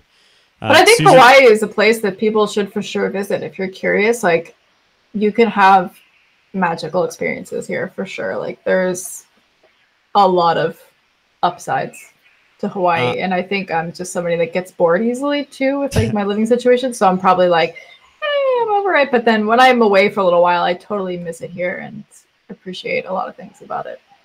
Hawaii is great if you're in a state of mind where like you need to just like be able to chill out with very little judgment for a long period of time, like a decompression chamber basically, which doesn't exist hardly anywhere else. Yeah, but you don't need to decompress as much if you're eating a diet that, you know, is making you feel strong and healthy. But Susan Elizabeth asks, ask her about your allergy to eggs that she mentioned the other day. My allergy to eggs? Apparently, yes. Yeah. Yeah, so I grew up being allergic to dairy, like highly allergic to it. And then I started to kind of develop some issues with eggs that were more so digestive. Like I just felt like I wasn't digesting them properly. So for most of this time, like since I've changed my diet, I've pretty much avoided eggs and dairy. And that was another question that somebody had, like, why didn't you guys just go vegetarian first before you went into eating meat and everything? And that's totally a valid question. But for me, it was really because I just had a history of having digestive problems with eggs and with dairy. And then I've more recently, just like once a week or so, tried adding in a little bit of eggs to see how it goes. And they seem to be okay if I keep it at a certain amount. So yeah, I don't know if it's an allergy or if it was just maybe that I mixing with other stuff that I was eating, then it wasn't working well, but we'll see how it goes. That's undetermined. Nico Kato says, I was just there, saw Katie Crane walking down the street, said to myself, where's Megan? I love Nico Kato. All right. So Eco Steve says, hey, Drew, how many of the Hawaii vegans you know are ex-vegan now? I would say 75% are now ex-vegan. And we knew a lot. Well, at least the ones that lived there full time. Not the ones that just came through because they were little fruit eater, like little fruit bats floating around the world with nothing holding them down whatsoever. Yeah, so I mean, just to like name names, there's like me, Joey, Michael and Paulina, Sophie, Evan and Megan, you, Elise, Edith, Alicia. Yeah, we were when we all met, we were all fully vegan and are now not vegan. Yep. There's even more, really well. By the way. we could go longer. Like we could keep going. What do you think about old Ted Carr? Do you think he'll go down with the ship? You know, I think a lot of health has to do with your mental state as well. And some of us are better at controlling our mental state than others. And for me, eating animal products helps me to have a good mental state. Ted seems to be doing really well mentally with his diet. And so I think as long as he's like feeling mentally sharp and with it, I think he's going to keep riding with it, like regardless of physical changes. But he's also like, yeah, very into personal development and very into kind of like monitoring his thoughts and his life and all that stuff. So I don't know that Ted would change, but I don't know. Maybe he would if he was having some serious problems, but let's just hope that he doesn't. I wanted to answer this question because it went back to, well, somebody was asking if your dad's still vegan, so we'll get to that. That's probably a quick one.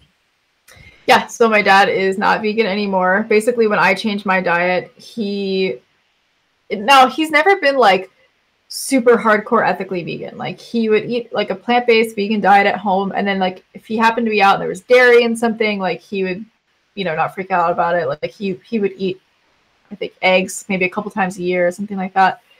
So he recently just like kind of put on like not a really noticeable amount of weight, but he was just noticing that his like belly fat area was just getting to be a little bit more than he wanted. And so he was just like, I'm going to try out a keto diet. So right now he's doing a keto diet and he's eating animal foods. He also used to constantly, like every time I saw her dad, because I was supplementing with vegan protein powder and I was like getting noticeably larger using that stuff. Every time I'd see him, which was about once a month or so, he would ask me like, Drew, like, what are you doing? Like, what kind of protein powder are you doing? Like, I would always be giving him like all these recommendations because he was just always missing that like, that last. He was always hungry, and he was definitely like, he's a carb craver. Like, yeah, he would like ride his bike. Active. Yeah, he's very active. Like he'd be working in the yard all day, and like my dad looks so good for his age. So I don't want to say that like the vegan diet. He's been, mostly vegan, I'd say, for like 5 or 6 years, but I don't want to say that the diet has been bad for him, but I think that there could have been maybe a place for animal products here and there that would have helped him with certain things over the past 10 years or past 5 years. But he generally is always a healthy dude. I think he looks at least 5 or 10 years younger than he is, and he's very active. Like he's going to be 70 in 3 years, and he like looks super good and is very active and fit. Someone said, Candace Dillon asked, are you guys still pissed at Lilikoi for calling you out for trespassing in Waipio Valley and causing issues with the BIFF? So I wanted to comment on this earlier because something that really annoys me about people is when they take on the issues of another group. They're offended for others. They're offended for others, like the truest SJW thing possible. And in this, and here's the thing is, in that, for people who don't know this whole story, and it's going to be hard for me to actually remember all the details about it, but I remember I was extremely irritated with her for this situation. So long story short, Lilikoi has a Hawaiian boyfriend who's born and raised in Hawaii.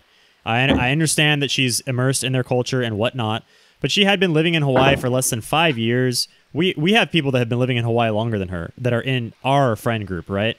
Mm-hmm. On top of that, Lilikoi is a vegan that was going to be participating in this festival, and she made the assumption that a hike that was posted for part of the Big Island Fruit Fest was going to take place in this sacred waterfall grounds in Waipio Valley. She made the assumption that we were going to be leading people through an illegal trespassing area to this waterfall. Again, no, she made this assumption because we had been there in the past. Yes, but this trail used to be a technically like public trail that was listed in places that you could go. And then eventually it said like trail is closed. And like, yes, we did go on the trail after it was closed. And we would do our group, at least, like we would do our best to be like super like respectful of people's property. Like sorry, you keep going. Well, again, okay, yes, I want to comment on one thing there. The least people that you need to worry about are the freaking fruit-eating vegans that are going to be destroying the land in that area. But Either way, nobody wants people trespassing on their land. But the point is that was not the intended hike planned for the trip. So she made this assumption. She posted it in this public Facebook group, assuming, again, it's like a raw vegan ginger stupid move. She posted this in a Hawaiian locals Facebook group. It got completely out of hand. All of these Hawaiian locals started running with the story, trashing the Big Island Fruit Fest, going onto the Big Island Fruit Fest Facebook page, telling everybody that they're like, you know, these howlies coming in from off land that are like trashing the land. There are tourists every day going on this sacred trail, like leaving trash, like just really fucking shit up there. So I understand like why they don't want people in this area. I totally get that. But like, it's not like we're not the ones that are like doing that. We're trying to like be as stealthy as possible and like not get in anyone's way. We just want to go there and experience the beauty of nature. But they went so far as to like accuse Joey of like trespassing into their taro patch and like ripping up their taro and like stomping on things. And we're like, what are you even talking about? Like, why would he do that? Like, that's not even a thing. And they just started making stuff up. And it was like, yeah, it just snowballed into this, like everyone being offended. And like, all we were trying to do was like go take a group down to YPO Valley on a path that was technically advertised as a public path. Right. And so essentially she got offended for the Hawaiian locals saying like, you know, basically don't bring these white tourists onto our land, even though she's a white tourist that isn't born and raised in Hawaii just because she has a Hawaiian husband, whatever somebody said. So the point is that she essentially single-handedly ruined the Big Island Fruit Fest. So the Big Island Fruit Fest was basically canceled because all of this drama and the people that were putting it on didn't even want to deal with the heat over it. And they're just like, fuck it. Like, we're not getting anything for this. I mean, realistically, 30 to 40 people were going to come to the island, have fun for the week, put a bunch of money into local businesses, buying a bunch of fruit.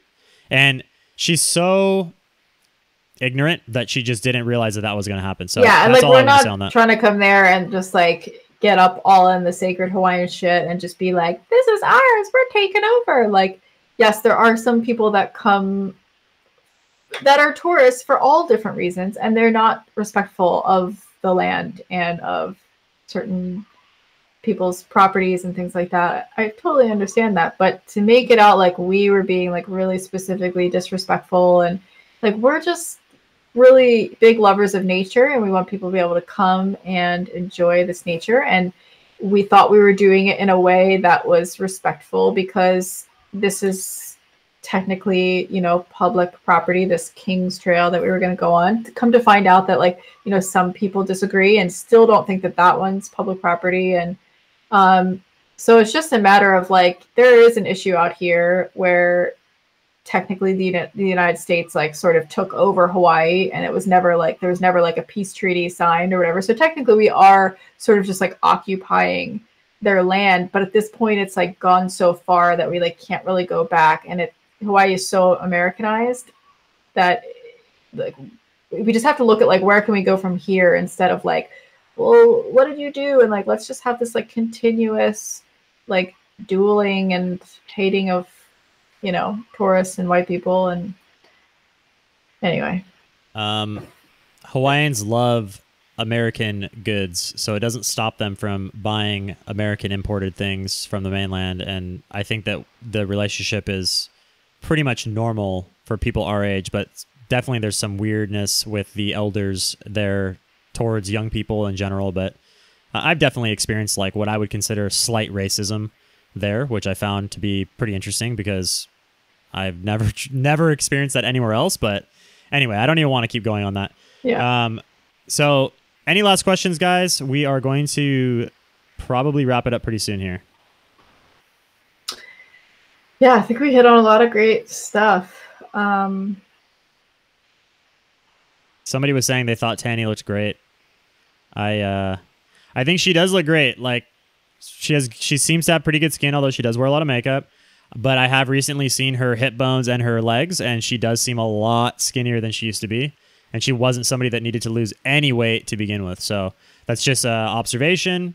I'm sure there's going to be a lot of people who have a problem with what I just said, but it is what it is, guys. Vegans, please start using your critical thinking. It's very difficult for you, I know. But are Kona vegans angry at you guys? Kona vegans? There's no Kona vegans. They're Hilo vegans. Mm.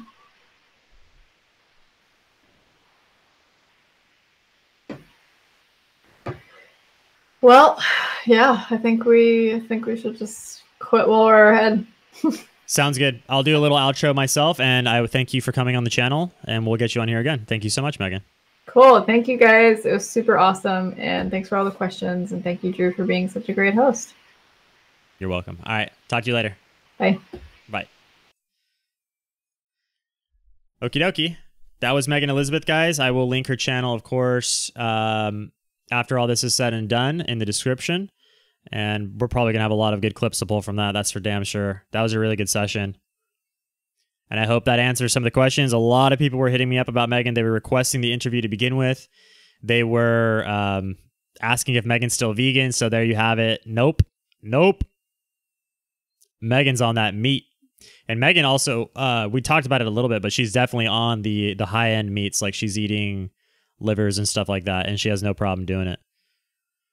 We got CMC in the channel. We got all the peeps. Nico Cotto, dicing it up. I'd love to get Nico Cotto on the channel. Nico, we should do a Popeyes mukbang if you're down, by the way. I live in Orange County. I think you're in LA. I tried to get John Venus on the channel this week, guys, but he's in LA with Derek Simnet and Brian Turner. I sent them the links for the stream yesterday.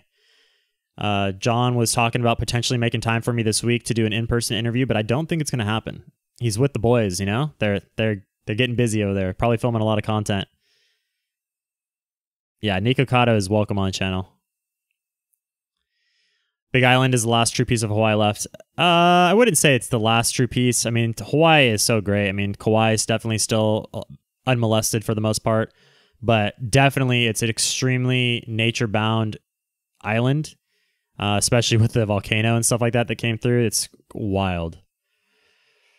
Clown Mazard asks, do I have anybody else planned? I don't have anybody planned on my channel at the moment, but on Monday, I will be co-interviewing Sean Baker on Charles Rufio's channel. Coach Charles. I will be on his channel on Monday. We will be interviewing Sean Baker. Together. I don't think I can convert John Venus to carnivore. The vegan assassin has put his weapons away. Klaus asks, I have not contacted Homegrown Big yet. No, I haven't. Would you consider talking to Mark Tassi? Mark Tassi says he won't come on the channel. He says I had got to ride to the top of Mount Baldy in order for him to even consider being on my channel. It's below him. He said that I could pay him $500 cash and he would consider it. What do you guys think I should do? You guys think I should just give him cash, maybe a tip on top of that?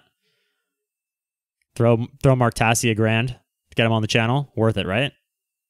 I don't think so. Let's see. Plant-Based News says, which of the ex-vegans exaggerates the most, do you reckon? Okay. Which of the ex-vegans exaggerates the most? I don't think any of us are exaggerating, man. At all. I don't think anybody's exaggerating. I think that we're all reporting on what we're feeling in the moment. We're definitely excited about the benefits that we've received by including animal foods. Like, I think that there's people who, you know, like Tim Sheaf says he got an orgasm, a wet dream the first night that he had salmon. I experienced some increases in my libido as well very, very quickly. I don't think that any of us are exaggerating at all. I think that vegans are continuing to keep themselves in denial for the most part, trying to still convince themselves that what they're eating is healthy.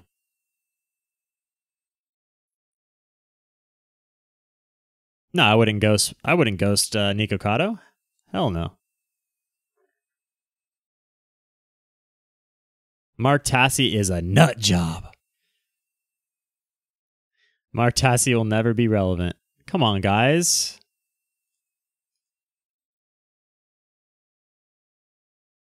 Mark Tassi. Boy, oh boy. Yeah, I don't have much to say about Mark Tassi. We've gone back and forth a couple times in the comment section. He accused me the other day of deleting some of my comments that I made towards him, which is hilarious because I have no problem with talking straight shit to Mark Tassi, online or otherwise. Yeah, Vegetable Police. That's who I want next. If you guys are Vegetable Police fans, please nicely let him know that the Vegan Assassin is now 4,000 subscribers deep and that we would like to have him on the channel. We have to coax him in. Vegetable Police is like a fox, you know, you gotta like, you can't just trick them like normal. You can't just throw the bait on the ground. You gotta corner him from all angles. Yeah, I think Mark Tassi is just suffering from major vegan brain fog. Yeah. Tassi, vegan brain fog, facial, neck, shoulder deterioration, teeth deterioration. Got a tooth pulled last year. Tries to tell me that the fruit diet is still healthy for him. Vegans are not in denial. We are healthy and it's the healthiest diet on the planet. You just have a lot of health issues. Don't blame veganism. Okay. Me and everybody else that went vegan for 5 years. How long have you been vegan, Constance Lovejoy? John Rose is never going to come on the show, Sherry. John Rose is never going to come on the show. Go look at his teeth. You tell me his teeth look good. Any video you want. Just wait till he goes up to the camera. He's got yellow teeth. Looks like a horse's teeth. Rotten out of his face. Mark Tassi and Gary Carburetor, they should start a podcast.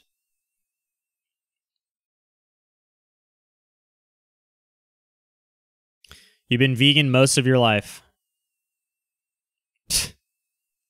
Fucking liar. My boy, Off Grid Hawaii. I love how you read all the comments so I don't have to. Yeah, man. I'll read all the good ones. I'll comment on them. I keep it flowing. Sherry, listen. The reason why being nice, which by the way, I feel like I'm still being nice because I could say a lot meaner personal things. I'm just making observations on the situation. Like Jonas Sunshine earlier, right? The guy, if you need to like, Jonas, your teeth are falling out of your face. Like, what are you doing? Shake somebody up. It might save their life, you know? If you saw somebody in your family just like dealing with an alcoholism or heroin problem, you're going to at least try one time to reach them semi-aggressively if the nice shit doesn't work, and then you're just going to have to give up on them. And that's where I feel with a lot of these vegans is basically we just have to give up. I mean, Jonas Sunshine, I would never even attempt to reach out to him. What about doing a live stream with Leo Venus? I don't like him, but you can make it interesting. I think he's just gonna want to talk a lot about science. He's gonna say, "Hey, I'm big and buff," and I won't be able to argue that. He does look good to me. He's only been vegan. I think he's been vegan for around 5 years. There are a lot of omnivores with messed up teeth, but the vegans have an extremely consistent, including myself, my vegan oral hygiene versus my meat-based oral hygiene. Like the way I take care of my teeth was the same, but my teeth were constantly deteriorating as a vegan within a year and a half. So yes, it was the vegan diet. Please do not say otherwise. It's so misleading to say that the vegan diet doesn't have issues with oral health.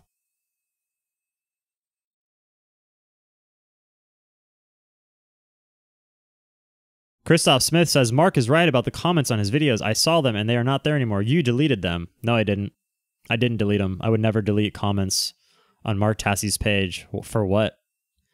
You know that people flag comments, right? Using the little 3 bubbles on the right. And then if they flag the comment, it goes to the YouTube channel owner's back end page where they have to then re-allow that comment to show. So that's what happens sometimes. It hides the entire comment thread.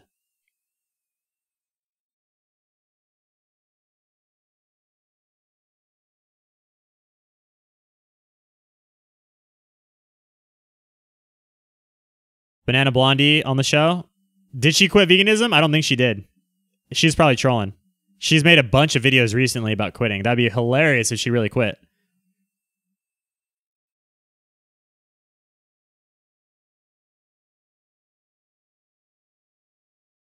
I mean, Mark Tassi showed up at the LA Veg Fest a couple weeks ago shouting at the vegan panel. That's hilarious. Saying that humans are frugivores.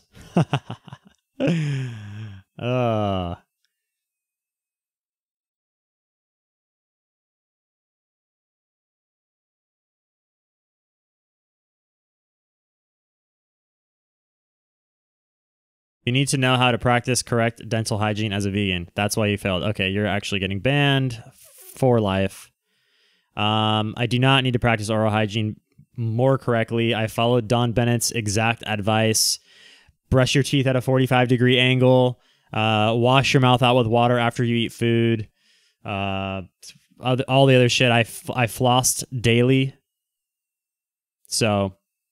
what personality types are typically vegan? Anybody with the NF in their name, in their center two letters. The intuitive feeling types are definitely vegans. It's pretty rare to have other people. I'd say 90% of vegans fall within the NF.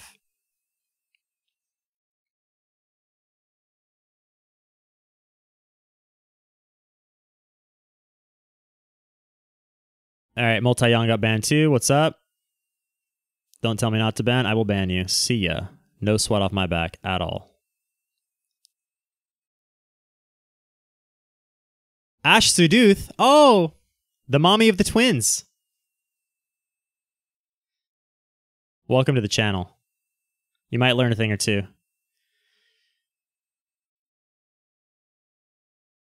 I can absolutely talk to others who disagree, but people who are just constantly throwing bullshit into the chat and just saying the dumbest shit just to purposely be annoying. Nope. You're getting the ban. Calisthenics are good, man. I am enjoying calisthenics still. I had a workout this morning. I'm kind of holding steady at a constant strength level right now because I am still cutting, but man, the lean gains are showing finally. It's been a long time. What about that vegan lady who started a YouTube channel and I saw you reach out to her? Sverige did an interview with her and you should do it too, maybe. Vegan lady who started a YouTube channel. I'm not sure who you're talking about.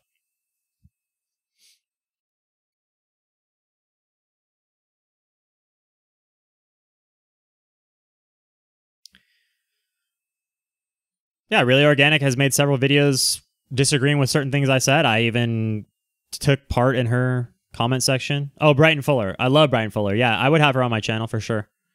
NF is intuitive feeling type as opposed to sensing thinking type. Banana Blondie really quit veganism recently? No way. Come on, you're kidding me. Hang on, I'm gonna have to pull that up. Is that real? No way.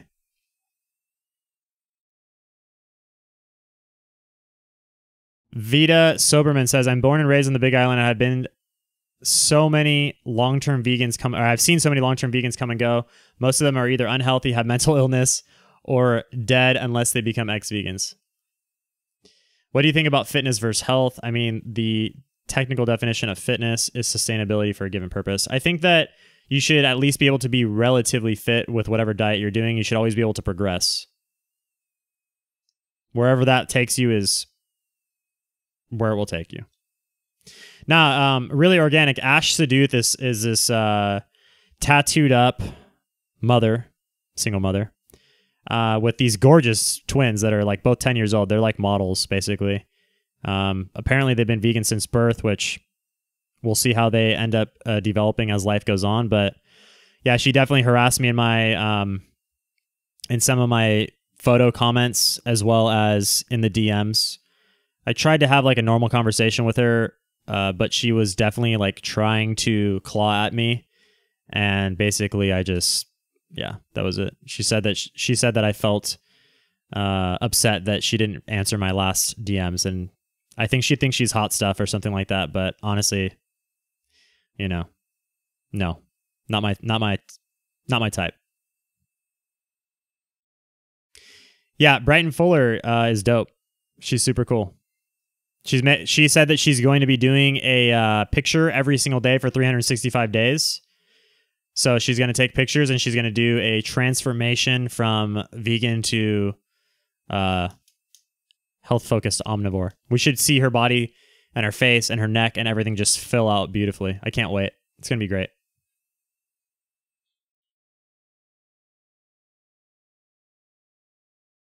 Let's see. Banana Blondie. Banana Blondie was literally making videos not even a month ago talking shit on vegans. There's no way.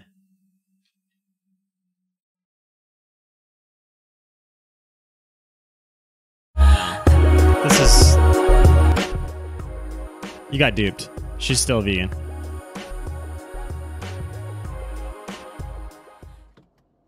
Hey guys. It's a very difficult video for me to make, and Nah, she's full shit. She's still vegan. Unless she posted on Instagram, but not on her channel.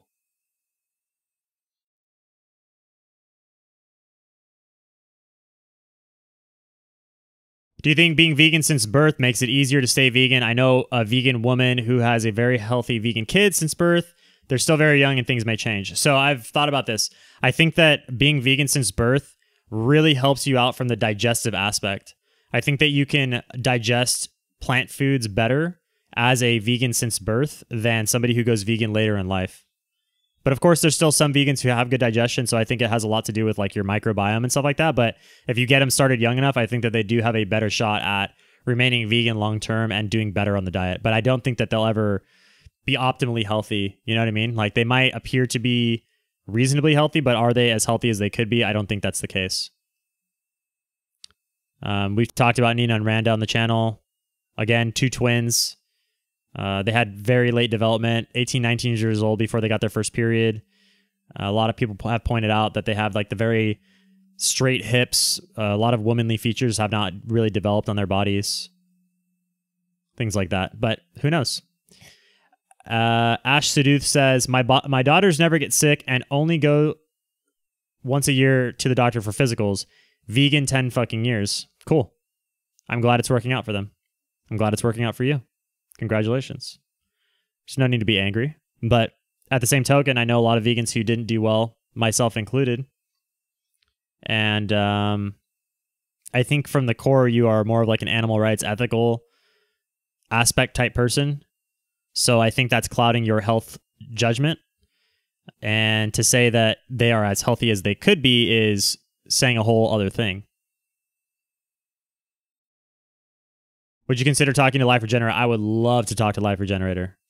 I still think he's dope, but you know, I have my own opinions on why I think he's still successful as a vegan long term, because I think he does take a lot of digestive enzymes. He's also doing a lot of juicing, so therefore he's not really dealing with the overabundance of fruit fibers and stuff like that. Who's good for a vegan troll video once in a while? Oh, Banana Blondie. Yes. I'm working on 80-10-10 athlete, plant-based athlete. I'm working on her ex-boyfriend right now, actually. Trying to get him on the channel. Ash says, my daughter is vegan 10 years, got their period at 11 a couple months ago. Cool. So it seems like their hormones are handling the diet well. That's good. Yes, Brighton Fuller. Brighton Fuller.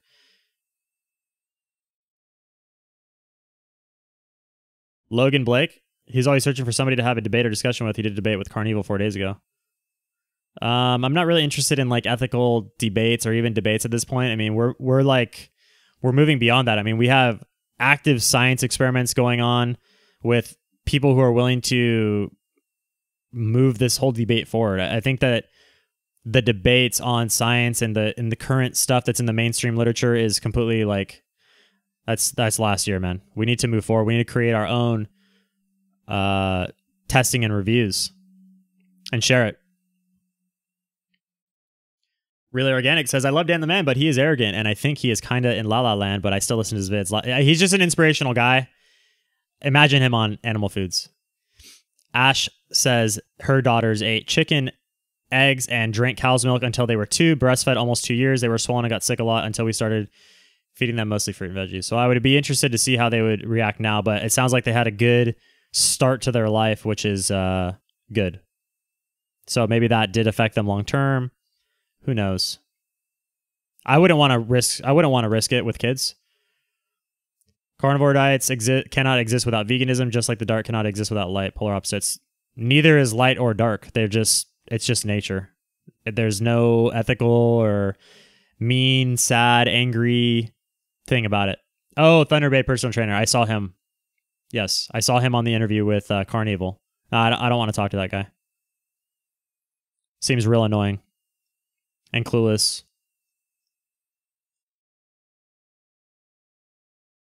I would definitely have Michaela Peterson. Absolutely. Again, on Monday, guys, Charles Rufio will be doing an interview with Sean Baker, and I will be co-interviewing with that.